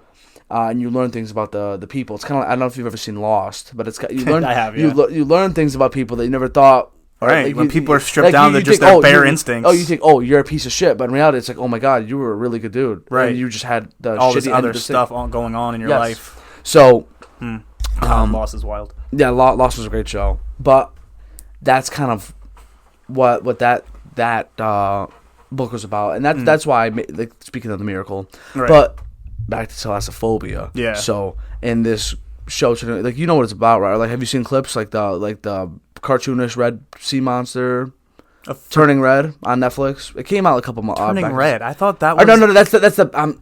I'm gonna neck Turning myself. Around's the Pixar movie, Yes, right? it is. That's what I thought you were talking about this whole time. time. No, I was I like, apologize. I apologize. No, you're Thank good. you so much. Yeah, and I'm sorry to the people. Turning Red. Yes, that is the Pixar movie You're of the freaking red panda. Yeah. Still haven't seen that one either. No, Sea Beast. I think it's Sea called Beast. Okay, I haven't seen that. I think it's I called. haven't seen I that think either. it's called Sea Beast. Heard. If I'm not mistaken. It's animated on Netflix? I'm so mad at myself. Yes. Word. And it's kind of like you ever see Tangled? Yeah. The movie Tangled? Yeah. Great. I love that movie. It's a good one. It's kind of like those kind of graphics, sort of. Yeah. And it's about this guy who's in a pirate crew, and pretty much they slay beasts. They slay sea beasts. Dope. It's pretty cool. It's pretty dope. But then there's this one that they have no really good grasp on. They don't know much about it. Right. And one day they go out to sea, and oh man, it's so creepy. Like they did such a good for a cartoon movie.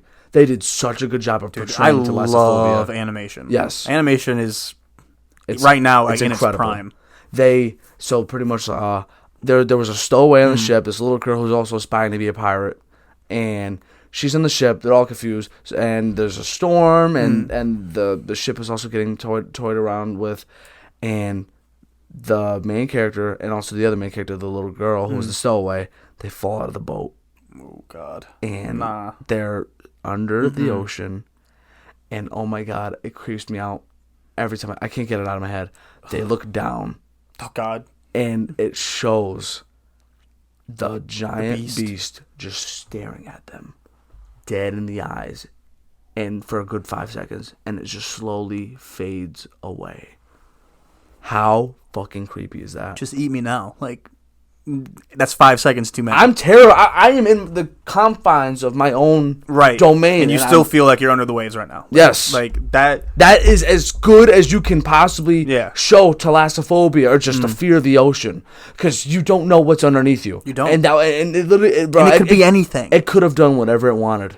It could have ate them. It could have, it could have done anything. For all we know, there could have been 5 more of them. Right, just a bit. And, we know less about our oceans than we do the surface of the moon.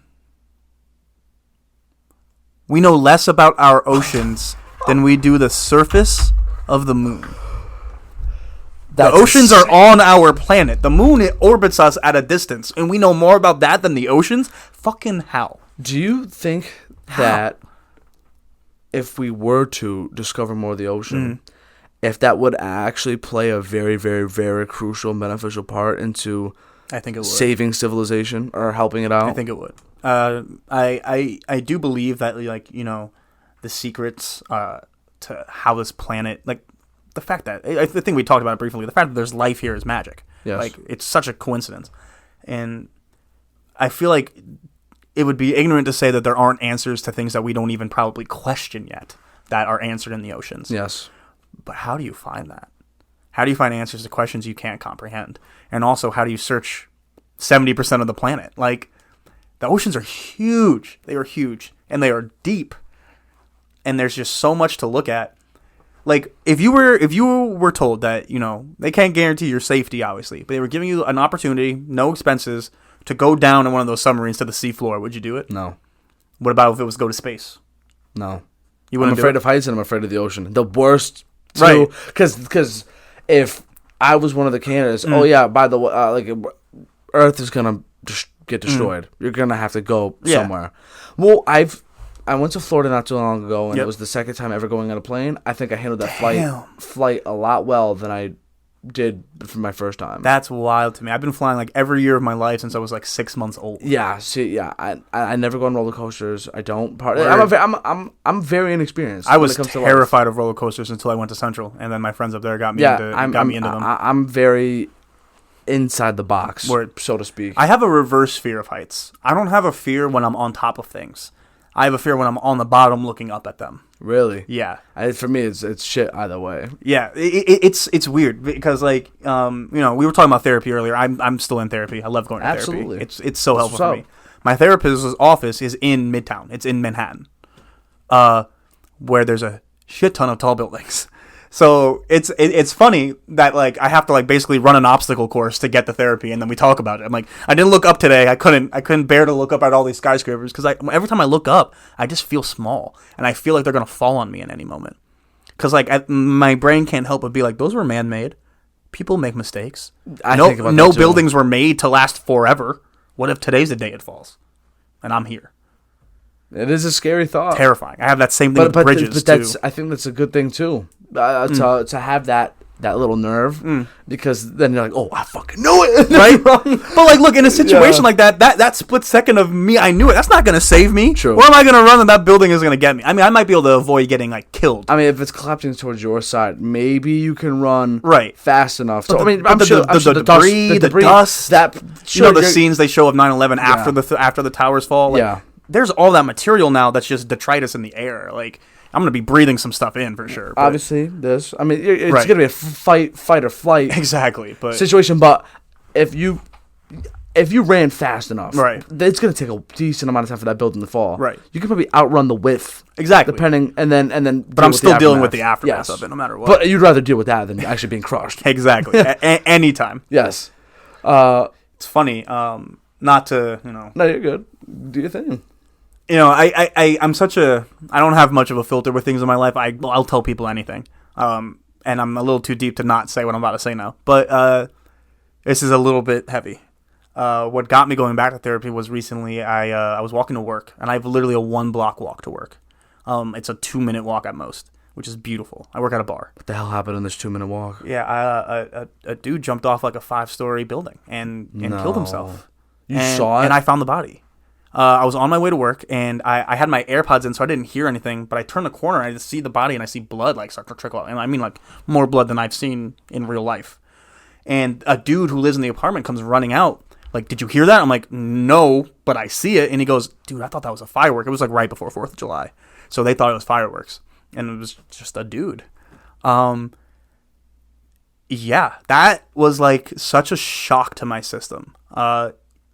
Now in kind of a good way for me, selfishly. Like I've been more in the moment now than I've ever been before because of this incident, but it shook me to my core, man. Like, it's the kind of thing that you can't fathom until you see it. That's what goes to show, like, the whole life's not guaranteed thing. Exactly. And that's probably why I'm having that rhetoric now, is because I've experienced very close at hand a random ending of life.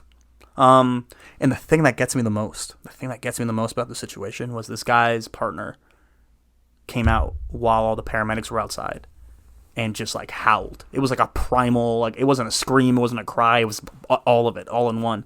And I still hear that. And that's what really got me going back to therapy. It was like, I need to find a way to cope with the fact that I can hear this man scream. It's traumatizing. Yeah, man. And and I hate to bring up something so heavy and then kind of turn it and say it's a beautiful thing, but like, it is. Life is a beautiful thing. Everyone's life is a beautiful thing, and I truly believe that no matter who you are or what you've done, you are valued. You are valued, and you deserve redemption if you've harmed anyone. Everyone does deserve that if you go through the right steps to get it. You can't just be forgiven for nothing. You have to atone. You have to, for some people that means doing time for a crime. Granted, I don't think our jail system is the best, but that's a conversation for another time. Yeah, just really go about each and every day with love for everybody, because you genuinely, and this is so cliche, but you have no idea what anyone's going through on any given day. Right.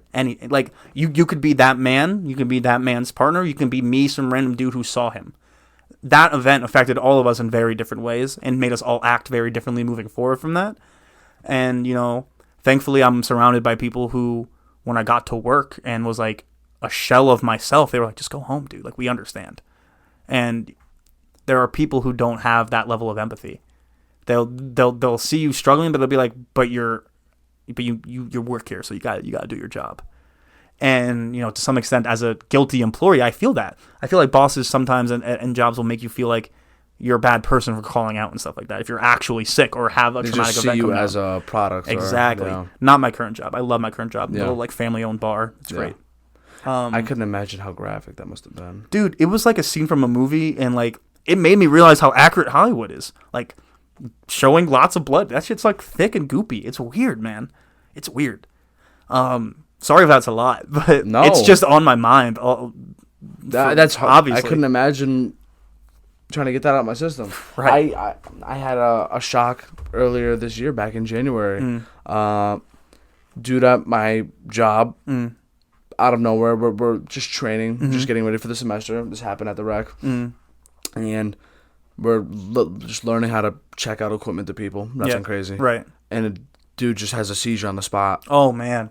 Oh. On the spot. And my mom told me after the whole aftermath, she's a nurse, she told me seizures are one of the worst things you could watch a human go through. Like, they are Did scary. you know that he was prone to seizures? Or was this person prone to seizures? Yes, but I wasn't aware of that. Yeah, so you It's my had no first idea time. what was going And on. it was my first ever fight or flight experience. And do you know what I did? What'd you do? I fought. Nice. And everyone else around me was still Right. in fear. Right. And I don't blame them. Right. Do I get too close? Am I going to make it worse? Usually, do I go get help? I don't know what to do. Usually, I'm one of those people. Right. And shout out to this girl, Julia. Or Julie. She, as soon as he hit the deck, my body just got lurched forward. Yep. And I just was on the case. I held him on the side. I was like, "Hey, you're gonna be okay, man. Like, hey, I got you." Right. She said, "I'm gonna call 911." We were on our shit, and Right. maybe it's because I've seen so many fucking shows, like House Right, and all right. these medical shows. Right. But I was on my shit, and you surprised yourself in that moment. yes, I really did. Right. And I thought I handled myself great. It's But those moments that show you the kind of person you really are. When you don't have time to think or you just act. Maybe it was all you improv. can do Maybe it was improv. Maybe it was schlock. There you go, perfect example. I mean, it's also part of it. Part of it is definitely also you being a good person and a caring person. Yeah. Like, don't take that away from yourself. Part of it is you, the individual, made that choice. Right. In a room full of people who couldn't or didn't make that choice. And I'm sure that the person having the seizure was thankful for that. I can't imagine it's fun to go through that kind of shit with people just gawking at you. Just Yeah. like, help me. Dude, they were Comfort me. I looked up, so I was holding him on the side, and everyone was just looking at me like this. Like, I knew they were scared. Right. I was scared too. Right, of course. But I was rightfully like, so. you guys, if you're gonna do anything, move out the room. Exactly. Like, just don't just stand there. Right. And as soon as the EMTs came, and he was fine, and I mean he like I wish, like, obviously hindsight's 2020. Nobody saw that coming. Right. We were in a very hard floor room, so he hit the deck, and there was lots of blood. Yeah. Lots of it. That's like the biggest issue with seizures is just where you happen to fall. Yeah. Yeah. Yeah, he hit the deck really hard. Yeah. Hit his head pretty good. Messed up his neck pretty good. Eesh. But Poor guy. Yeah, no, he's okay now, and we're actually pretty good friends. Right. As ironic as that sounds. Right. But Well, it's not ironic at all. You Yeah. did something very selfless in that moment. So yeah, he got sent to the hospital, and everyone was asking me, "Dude, are you okay?" I went into the bathroom. And you ever see those funny ass clips? And it's like when you're at a party and you're like the henny's hitting, and it's like you're You in the mirror, everything gets kinda like wavy. It's like the flashbang, Yeah. it's wavy. Mhm. That's how Yeah, I that felt. fucking flashbang sound. I know exactly what you're talking about. Yep. I was just looking in the mirror. I was Yeah. like, what the fuck? Not I was at PTSD, but I was like, Right. It's what? shock. I was trying to It's process shock. what the hell just happened. Your body, your brain can't fathom what you just did and Yeah. saw. Yep. And then because you weren't thinking about it in the moment. So now that you're away from it, it's all hitting you at once. Yes. And it's so overwhelming. So once I went home, dude, it was might have been 12 o'clock. Poured a glass of wine. Yep. Did some other things. Yep. Think you could assume. No, I have no idea. You're going to need to clarify for me. But dude, let's just say I was chilling the rest of the day. Right, exactly. I was like, dude, I've Right. seen enough, and I think this is warranted. Right. It's so odd because I feel like that's not necessarily a shared experience a lot of people have. You But keep talking, I'm just gonna check. I've had the same exact moment where someone I was in a show with, she had seizures, and we all knew it. Like, she got seizures frequently, and they were, I don't remember the right terms. There's two different types of seizures. There's like voluntary and involuntary seizures, essentially, from what I can understand. And she had the one that like couldn't necessarily be treated well. It can only be like maintained. So she just had seizures all the time. Wow. And there was one day after our show, we were all hanging around Central, even though these are people not from Central. And we were at Underground Deli. Rest in peace, Underground Deli. Wow. And she just started seizing. And like I was the only one there who knew what was going on and who didn't have class. So I just like sat there with her for like an hour and a half, 2 hours waiting for her mom to show up because her mom had to get off work and show up and like drive all the way over. And she was seizing nonstop for that time. Like she would seize for like 5 minutes and then stop. And then seize and stop. And I knew, the difference in our situation was I knew her. And I knew that this was a situation and I knew what she said to do when this happened. But the hard thing was the thing you can do is just be there. There was no way to actually help her. You don't call the authorities. You just call her mom. There's nothing you can do. Yeah, you just call her mom to come get her. And I'd sat there with her throughout like 2 hours of seizures. It's terrifying. Like seeing a human being just spaz out, have no control over their body like that is terrifying. And I remember the first time I saw an animal die was from a seizure too. Really? Yeah, I used to work at an exotic animal house in Wow. Stamford, Connecticut. And What kind of animal was it? It was a ferret. Not the ferret. Yeah, it was a cute little ferret. His name was Jasper. I loved him. He was my favorite of the 3 ferrets we had. And one day I came in, they're like, he's not feeling well. Like, do you want to just hold him? Because he's probably going to go. Oh, and man. he seized in my arms. And, like, you know, my immediate reaction was, what the fuck's going on? He just pissed on me. Like, what's happening? And they were like, he's dying. And I was like, oh. And, like, that was my first, like, you've seen a lot of shit, man. I guess. You've seen a lot of shit. Not in comparison to some other people I'm thankful for, but like, I've seen my fair share of some stuff. And these next 6 years, man, for me, by the time I say, I hope to God I haven't seen some of the things you've seen. Damn. And I hope to God you do get to see some of the shit I've seen. Too. Yeah. I know what you mean. Yes. Yeah. For sure. And you know, you deal with those. Those are things you never let go. Like, I'll never forget Jasper. I'll never forget this guy I saw. But you just learn to carry them with you each day and not forget it. Like, coping for me is never forgetting the things that disturbed me or were painful. It's honoring them and learning, finding a way to honor them, and learning from those moments. Right. And I feel like living life that way has genuinely made me live a life of not really having much regret. Wow. Yeah. I've made mistakes, like bad mistakes, but I'd make them again. At the end of the day, name one human achievement that wasn't achieved through mistakes. Okay, name one. Mistakes are the greatest tool ever given to us. It allows us to try and fail and then try again until we get it right. Absolutely. I think that's this is a perfect segment into the final thing that I want to address. Absolutely. Try and fail and try again. Sounds like the Atlanta Falcons and the Cincinnati Bengals. Oh, man. Oh, man. It's a lot of failing. Except for when you think you're going to fail the hardest, which is this season for the Falcons right now. I did not expect us to be 3-3 at this point. Yeah. And looking... And we're 3-3 as well. We're beating good teams. And I bet you we're both 3-3 and we feel very different ways about it. I'm like, damn, I thought we'd be like 1-5 right now. You probably were expecting to be like 5-1 right now. Yes. Yeah. To be fair, though, I will say... because everything has context to it, but not everyone wants to hear the context. None of our starters, including Joe Burrow, obviously, played in the preseason. Right. Which I think is a huge time to get live reps. Absolutely. Live reps and in-game reps. And Burrow, who people also forgot, had appendix surgery. Literally. A month before the season started. And then is going out and playing professional football. Yes. He lost weight. Yep. Lost strength. Wasn't moving as much. Yeah, that's going to affect you. Absolutely. That's going to affect you. Physically and mentally, too. Yes. So, I think after what we saw with the Saints game, he's back. Oh, yeah. I think... I'm in no way, shape, or form concerned about your team or any players on your team at all. I think Shiesty's back. Oh, yeah. He's so much fun to watch. You guys have one of the best, most fun to watch offenses in all of the NFL. See, but that's not... As a fan of the team, I know. But see, that's what I wish I can agree with you on. I don't think so. I think our playmakers make crazy plays. Yeah, absolutely. But... And you're not like the greatest show on turf or anything either. No, but the thing is man, it's been happening. It happened last season, even during the playoffs, and it's happened this season. It's happened for the most part this season. The problem with the Bengals offense is it lacks so much creativity. It's sickening. You see teams like the Vikings, they know how to get a Justin Jefferson open. Yep. Obviously, Justin Jefferson can get open. But you think teams are looking at Justin Jefferson and saying, we're going to double team him. Right. But at the same time, he's always open. Right. Every play. Now, obviously, you have to be an incredible route runner and have to have certain intangibles. Of course. But you think Jamar Chase isn't like that? He's like that. He is like that. He is most and Justin Jefferson will tell you he's like that. And back at LSU, Jamar Chase was Burrow's number one. It wasn't Jefferson. Absolutely. Jefferson just happened to get to the NFL first. But the lack of creativity in offense, it's been concerning. We have been a team, and honestly, I'm convinced this is the team's identity now. They are a second-half team. You could be up 30. We will come back. Yep. We will get to at least 20. Huh. Better than the opposite. Falcons are a first half team. We'll get up 30, and then we're going to drop that lead. Yeah.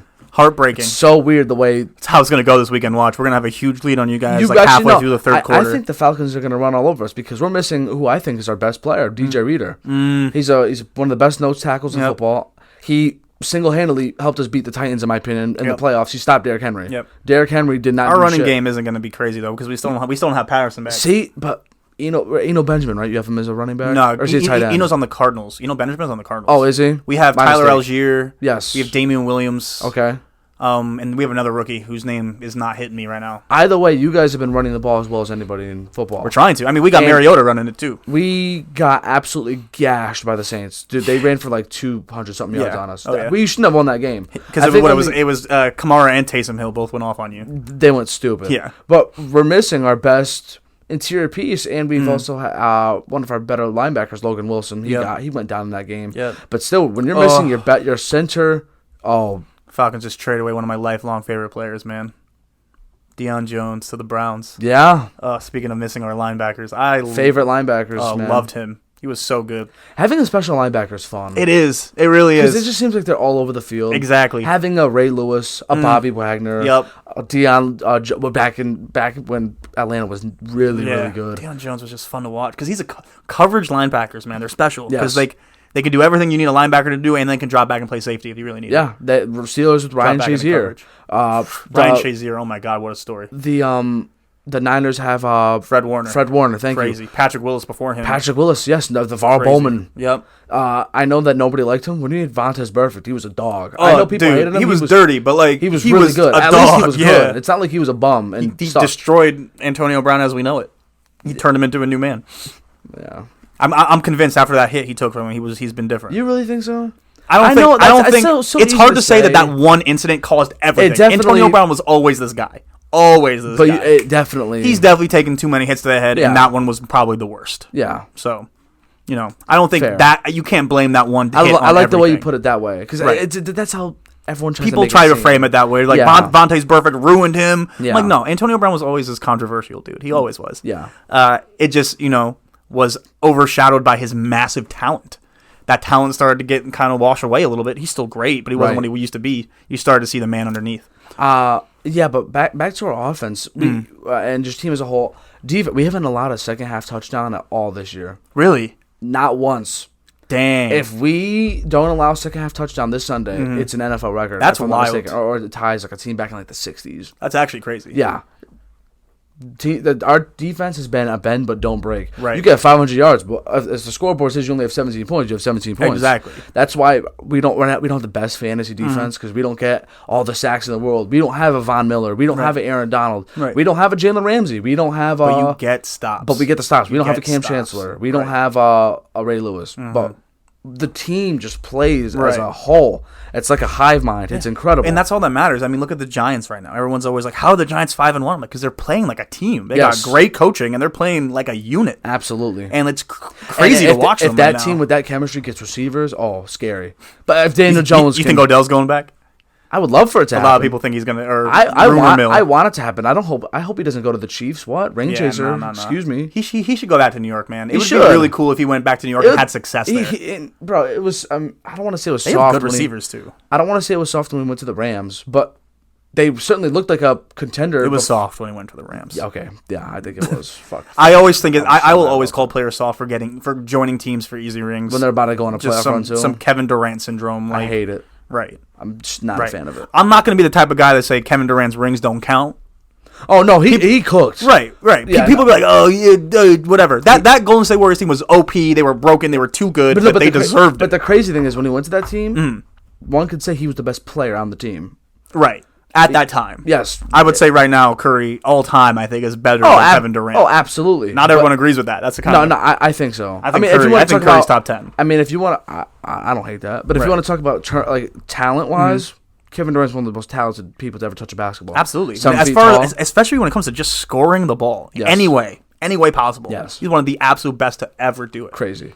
And it's wild that he hasn't had the success I thought he would off that team, off the Warriors team. Yes. The Brooklyn Nets team, whatever, but I really wanted him to stay in Oklahoma City. You're an Oklahoma City fan, right? I am. I really wanted him to stay in Oklahoma City. Right around the corner, I have a Shea Gilgeous-Alexander fathead. Another great player. He had 32 points last night in the season opener. Oh my God, he's incredible. He's so good. And I think he's going to be an all-star. I think this is going to finally be the year he gets an all-star nod. I should have been one last year. I can agree. And it honestly helps that DeJounte Murray went to Atlanta. Oh, yeah. That helps a lot because he was nasty on the Spurs. I mean, DeJounte Murray's great. He's really good, He's too. really good. Really good. But back to football, I think that, the Rams, Right. whatever. Right.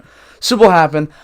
I think that in our case, what makes us different from everybody else is everybody else that lost in the Super Bowl, it just felt like it's now or never for those teams. Right. When the Falcons lost in the Super Bowl, Like I was you like, guys- damn, I might not get to see them here again for a while. Because you had Matt Ryan. Was that his MVP year? Yeah, it was his MVP year. MVP year. Yep. Prime Julio. Yep. That was when the running back, I forget his name. That was when we had Tevin Coleman and Devontae Freeman both doing good shit. But Devontae Freeman was on one. Oh, yeah. He was amazing. Oh, yeah. Did you have rookie Austin Hooper at the time by any chance? Or who was your tight end? Who was our tight end that season? I don't know if it was Austin Hooper that year because I think we got Austin Hooper maybe the year after. Yeah. I don't remember. I can't remember our tight end. Tight end for the Falcons is either the most memorable position on the team or the least memorable. Because Tony We either have Gonzalez. Tony Gonzalez, Kyle Pitts, or Algie Crumpler. Yeah. Although I'm not gonna lie, Algie Crumpler was one of the first people that got me into football. Because I was like, what kind of name is that? Yeah. But you had Julio, you had Mohamed Sanu, but who was the other? Oh my God, who we was had Mohamed Sanu. Who was the other guy? Dude, this is such a weird point in my life. I tried to block this game out, this whole season out, so hard because it was the season after Roddy White retired. We didn't have Roddy, and it was before Calvin. Who was our other receiver? I don't remember. Do we still have Russell Gage on that team? I don't think so. I think he came afterwards, too. I just remember I have a video of whoever that receiver was. I'm blanking hard right now. Whoever the receiver was that you had, I have a video of him absolutely juking the socks out of Malcolm Butler. Yep. He gave him crazy work. I gave him crazy work. Yep. Crazy work. Who was that linebacker? Suggs? Crazy work. I love that clip. that boy Briggs, Yeah. nice. Crazy work. That's one of my I named go-to. one of my fantasy leagues crazy work this year. As you should. That clip was too good. One of my favorite clips and things to say. But yeah, the team was just so good. I'm trying to figure out who this receiver is. The thing with the Tampa Bay Bucks, you have Tom Brady. You have Levante David. He's an older linebacker. You have Ndamukong Suh, JPP, all those boys. It's now or never for that Bucks team. Exactly. Absolutely. But with us, you have players it was a that are miracle young. you made it. Yeah, they're young as shit and they don't know what they're doing. They don't even realize how hard it is. And now they have that experience as a young team. That's scary. And that's scary. But everyone's like, eventually you have to pay Joe Burrow. No shit. But here's the thing. Do you think they're going to let Jamar Chase walk? No. Absolutely not. Absolutely. So if you have Joe Burrow and Jamar Chase, you have a chance. Absolutely, yeah. Just like Aaron Rodgers and Devontae Adams, they constantly made playoff magic happen, even if they choked or whatever. Because they're goats. They were always in the realm of making the NFC Championship because game. they alone can make a team get over the hump. Just get to the playoffs. Exactly. And then whatever happens, happens. Exactly. But when you have a duo or certain players, you just know you're going to make it. Absolutely. I believe Joe Burrow's a winner. I think that... I mean, we've already seen it. He certainly is. And I know that everyone always likes to compare him to Herbert, obviously, because Absolutely. Because what they're doing is not normal for two rookie quarterbacks to come in. Quarterbacks coming in so dominant. Not just for their team, but for the whole league. Physically, I think Herbert blows Burrow. That's not obviously that's obvious, but I think that there's certain things that Burrow has that Herbert doesn't. I think Burrow's leadership. I think Burrow's his IQ is the way he processes defenses, the way he works the line of scrimmage. It's incredible. I don't care if you're 21, if you're 25, 35, Tom Brady 45. Dude, if you know football, you know football. Right. You know coverages, you know coverages. Yeah. All right. It's not like you're a master chef and you need to go on a X amount of years to. No, this Burrow knows his shit. All right, dude, he's a dog too. I don't want any. He. It's like you said, he's a winner. Yes. And at the end of the day, people love to look at stats, especially for quarterbacks, and they like to say, "Oh, well, he threw for 4,000 yards and 50 touchdowns." Blah blah blah. You have to win your games. Who cares how you win them?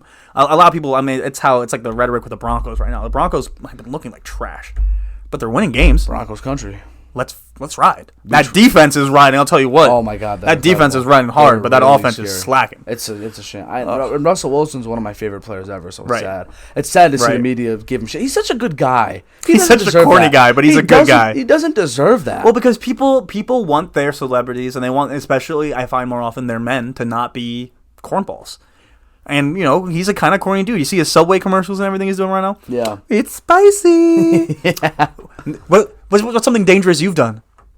Oh, that is pretty dangerous. Like, it's so bad. Like, it's so quintessential bad athlete Everyone acting. keeps giving him shit for the where he was in the huddle in pregame with nobody there. Yeah. And he's like, he's practicing the huddle. Yeah, but That's a mentality, bro. Yeah. That is honestly a warrior. That is someone who knows what it means to go through the motions and knows what they have to do to lock themselves in. Who cares? Dak looks funny when he does his hip twist thing. He looks funny hyping himself up in a huddle. Russell Westbrook doesn't go into the huddle. He does his own thing. Everyone's got their own thing. And you got to let athletes do it, because athletes are some of the most superstitious people that I've ever met. Oh, absolutely. You got to let them do the things they're going to do, because they need to feel comfortable enough and confident enough to succeed. So this Sunday, 2, 3, and 3 teams. Mm-hmm. What are your projections? What do you think's gonna happen? I think the Falcons are going to give you guys some work. I think so too. The Falcons have this season played better against good teams. Like we can hang with teams that are on paper are better than us. But I think at the end of the day, the curse of the Falcons in the second half, your guys being so locked down, which I didn't even realize in the second half, is gonna come into play. I think ultimately the Bengals win.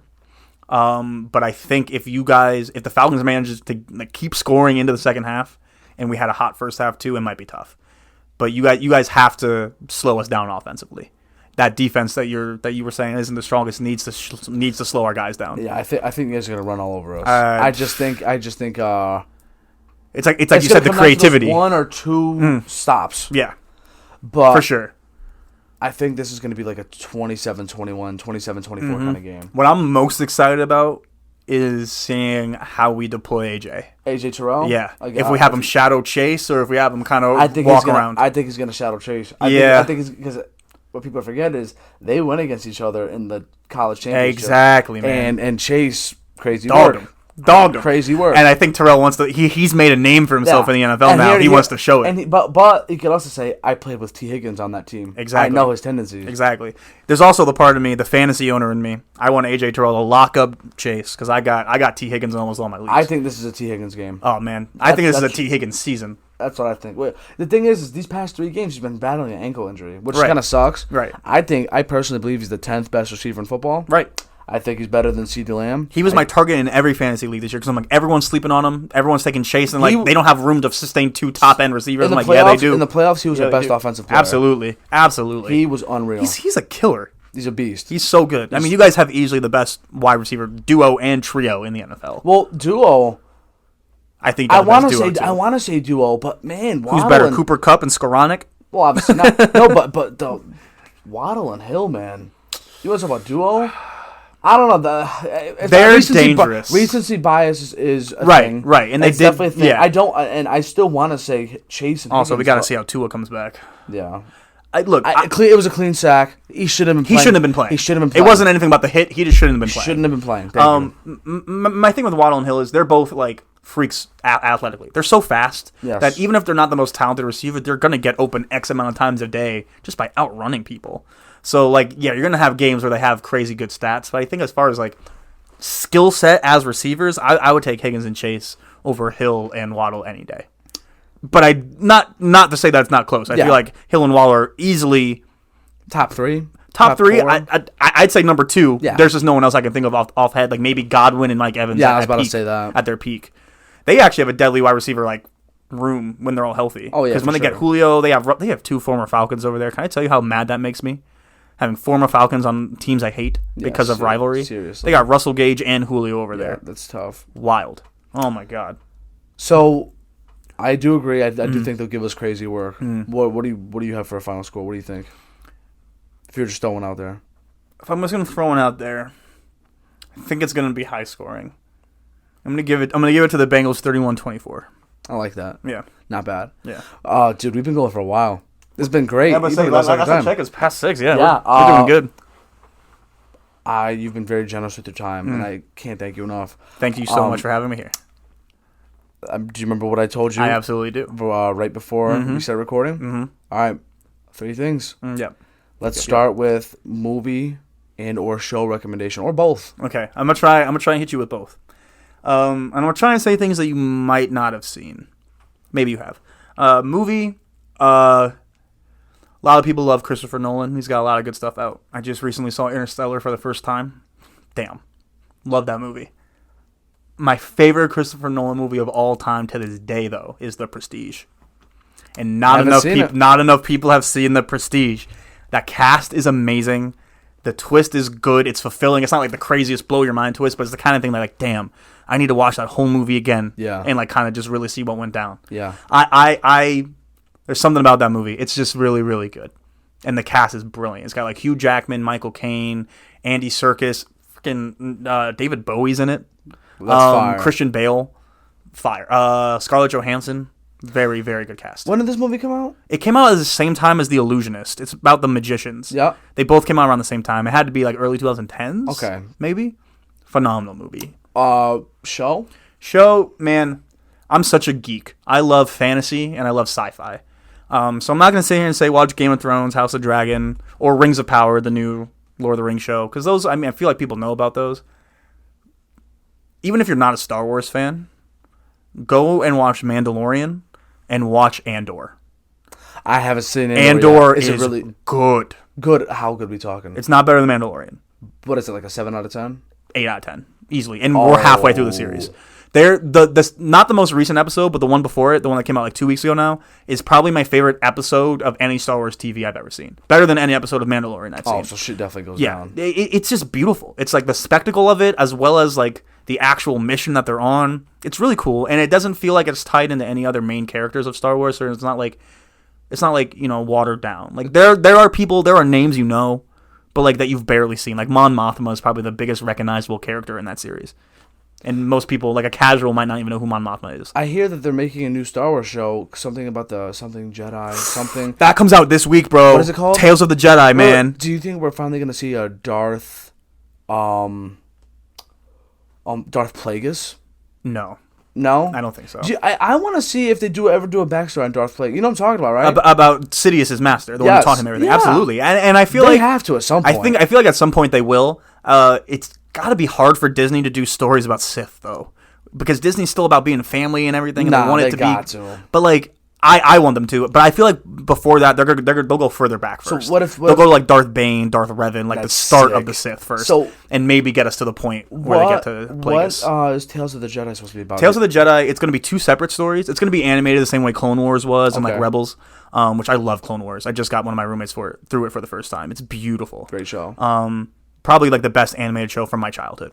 My personal. A lot of people say Avatar. I say Clone Wars. Love Avatar too. But Tales of the Jedi, it's going to be animated again. Still the same people. So Filoni working on it. It should be good. But the main stories they're covering are Ahsoka. I think they're giving her more of a backstory. Like we see her as a baby in the trailer. And then they're also the one I'm really excited for, showing Count Dooku while he's still with the Jedi. Showing his fall from the Jedi Order into becoming a Sith. Oh, man. Yeah. You see him, so in the trailer, you see him, like, on a mission. He goes rogue, and, like, Mace tries to stop him, so he's fighting with Mace. You see him fighting with Yaddle, who's, like, a forgotten-about master. She's the same species as Yoda. Dude, that's sick. Yeah, you see a lot of really cool shit. And you see him do his quintessential, because Count Dooku's known as, like, the best duelist in the galaxy. When it comes to fighting people with lightsabers, you don't beat Count Dooku. He's nasty. And he has this go-to stance that he hits always. And you're so used to seeing him ignite that red saber. In the trailer, he does it, and it's just this cobalt blue saber. And just something about him hitting that quintessential stance, but it's blue with a young Qui-Gon standing next to him. Because Qui-Gon is his apprentice. So we get to see him master. I didn't even know this Yeah, shit. so we get to see him mastering Qui-Gon. Dude. That chain of apprentice is crazy, because freaking That's incredible. Yoda taught Dooku, who taught Qui-Gon, who taught Obi-Wan, who taught Anakin. I did not know Who taught this. Ahsoka. Wow. Yeah, that chain of master apprentice is crazy. That's even crazier, because that just goes to show how insane Anakin was. Like Anakin's OP. Anakin's OP. Incredible. And they nerfed him by putting him in that Darth Vader suit. Or it's like canon now that Emperor Palpatine was trying to keep him from being full strength, because he knows that Anakin at full strength would kill him. Anakin full strength is as strong as being in the Absolutely, no galaxy. doubt. A lot of people, even as Darth Vader, he's still one of them. He's still one of them. Absolutely. A lot of people who know like the expanded universe that's not canon anymore, like all the comics and stuff, they'll tell you it's Luke, because there's a lot of stuff there's a lot of stuff in the expanded universe. Luke as an adult is broken, man. OP. He does crazy stuff. Yeah, they really, man. These more recent Star Wars movies, they made him old Luke so. It hurts my heart watching those movies. I rewatched them all again recently. The Force Awakens is a good movie. I liked it. It's copy and paste of New Hope. Yeah, but I liked it. I did too. And they give us something that we had never seen that we all really kind of maybe subconsciously wanted, which is a good stormtrooper story. They gave us a stormtrooper leaving his order to join the rebels. That's so cool. I like that. And I mean, it's a brother too. Like I love seeing a person of color in there, and everyone gave John Boyega shit for being a person of color in that show. And then they butchered his character in the next two movies, and then butchered the next two movies in general. I hated it. Yeah, I thought they were gonna make him the main guy. Yeah, I mean, in the trailers, the person you see holding the lightsaber is him. Yeah. And at the end, and it's confirmed now, at the end of Rise of Skywalker, throughout the whole movie, he's like, I have to tell Rey something. I have to tell Rey something. And he never says it in the movie. It's confirmed that what he has to tell her is that he's Force sensitive. He's Force sensitive. Like he's one with the Force. Like Yes, he could use the Force, but they just decided to bury that, but tease us with it. That's fucked. Like, just make it a thing or don't make it a thing. Yeah. Oh man, that shit got me heated. Yeah. Wow. So anyway, watch Andor. I just learned a ton. I'm a Star Wars geek, bro. I love Star Wars. So what'd you think of Obi-Wan? Obi-Wan was good. Obi-Wan. I thought it was. I needed it. Yeah. Oh my god, it felt so good seeing them together again. It wasn't even in the flashback scenes where Anakin was like Hayden Christensen looked a little too old. Yeah, no, it made my heart so happy. I needed it. It was so good. You know especially after Boba Fett, because Boba Fett was not it. Not a fan. That show was not it. I'm a big fan of Jango Fett. I'm a big fan of Boba Fett too. That show was just not the flashback scenes with the Sand People. Yeah, beautiful. Yeah, everything else. The Mandalorian. No, the Star Wars on their shit right now. They're doing good. Unlike Marvel. Marvel's been, but in my opinion, they've been. But I think it's necessary to build up how great it's going to be in the future. They're just trying to appeal to kids too, and I feel like a lot of the Disney Plus stuff is appealing to families and kids, and we're like, man, I want that gritty action. I want that. I also saw a post recently of someone saying like the lowest rated, like the highest rated fan or critic things on, for Marvel are like the most recent ones, but they're the lowest rated fan things. And there's like a whole controversy that people don't like current Marvel because they're introducing characters of color and women and making them prominent and not white dudes, which I feel like there might be some element of truth to it, but I've also watched all of She-Hulk, and I can tell you it's not the same as when I watched some of the other stuff. I enjoyed She-Hulk for what it was. Yeah. But, I thought it was okay. I thought it was okay. And I think, they nerfed the shit out of Hulk. Well, here's the thing. He wasn't trying to fight her. That's his cousin. No. I'm not saying the fight. I'm just saying in terms of the. In general. When but the Hulk. That's the thing I'm excited about with She-Hulk, though. Sorry, I kind of jumped the gun there. No, you're good. I think they're about to unnerf Hulk. You think? Because everything that they said. Have you seen the last episode? I thought it was a bad ending. Forget about how. But they brought Scar in. They brought his son in. And I think they're teasing Planet Hulk, which is one of the best comics ever. Really? And it's when he comes back to Earth and he fights the Avengers. And like he's OP again. You think they're gonna do that? Like what would have to happen? Because he's crazy multiverse shit. But because he's in between his human form and the Hulk form, so he's smaller. Right. The Hulk form would have to get out again, I guess. Yeah, he'd have to get bigger, strong. Absolutely, the Hulk would have to come out again. Yeah. Or it ties into his son. They're also setting up young Avengers very clearly through all these Disney Plus shows. There's so many young characters they're bringing in. I haven't read all the comics and stuff. Me neither. I've read very few. No, but I have a friend who's told me about like the symbiotes, like the Venom, and like the planet of the symbiotes, and how like there's the King, Null, I think is his name, or whatever his name is, and how strong he is. Right. I can't wait to see these upcoming villains. I think once the MCU starts getting into the movies again, like we got Black Panther coming out, like things are about to get spicy again, I think so too. I think so too. I just think this is a little rough period because it's like shows just and they're setting stuff up. You need everything in the shows. Yeah, it feels like they're passing time, but they're setting up bigger things. Like She-Hulk it brought Daredevil back. It did, and it also set up She-Hulk to kind of be the leader of like their street level crime unit. Yeah. And that's another thing is people aren't ready for street level MCU. They want big galactic world saving battles. Whereas like Daredevil, the thing I loved about Daredevil, the Netflix series, it was small. It was small based. But it was incredible. It was all about saving his city. And Luke Cage. Oh, I love those shows. Were so good. And Punisher, Jessica Jones. Jessica Jones. Every single one of them except for Iron Fist. Iron Fist was For bad. me, it was all of them except for Jessica Jones. Oh, see, I disagree. I wasn't a fan of Jessica Jones. I was a big fan of that Okay. kid, that the actress in Breaking Bad. Oh, she's so good. She's But so good. in Jessica Jones, She's coming into the MCU too. I think it's pretty much confirmed Yeah. at this point. But they gotta bring Luke Cage back. yeah, loved him. I would agree because I really like Luke Cage. I love the actor who played him. We could go on about this forever. Right. Last thing, Easiest one. or, for me. or two things. Favorite music album? That's the easiest one for me. It's been my favorite album for the longest time. Not enough people know about it, so please, please, please, if you hear me say these words at any time, please go check this album out. It's Distant Relatives by Nas and Damian Marley. Two great artists.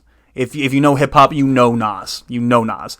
And if you know Bob Marley, you might not know Damian. It's one of his younger sons, I believe. He's got he's got that reggae sound, but he also does a little bit of hip hop in there. And the two of them together on that album weave together some of the best music I have ever heard. Like every song, front to back. I definitely have to give Great this a features listen. on there too. Wow. And it's hard to say I have a favorite song of all time, but whenever someone asks me what my favorite song is, I think of what my favorite song off my favorite album is. And my favorite song off of Distant Relatives has never changed. It has always been a song called Patience. It's beautiful. I know you love and watch Stranger Things, and when that was coming out, everyone's like, "What's your Running Up That Hill?" For me, it is Patience by Damian Marley and Nas. I know for a fact if Vecna was ever trying to get me and any song was going to save me, it would be that one. No doubt. Wow. It's so good. Last thing, man. Some words of advice or wisdom to our lovely viewers and listeners. Absolutely. Viewers and listeners, yep. I'm going to try and keep it simple and then explain a little bit. Don't let your life be dictated by expectations. Expectations can be put on you by yourself, your past self, your present self, by others, fictional through TV, or your friends, your peers. And expecting things is good. It is. But don't let your life be run by expectations, or you're sure to be disappointed at some point. Just go with the flow. Live life in the moment. I don't know why I've been saying this recently, but I'm going to leave you with this just to kind of leave it on a little light note. Sex is good. Love is great. Head is best. That was very well said, my friend. This was great, man. It was great, We dude. should definitely do this again. I'm sad that it's been so long since we spoke, but I'm glad that us getting back together And it's as if could be here, and the week our favorite football teams are going head to head too.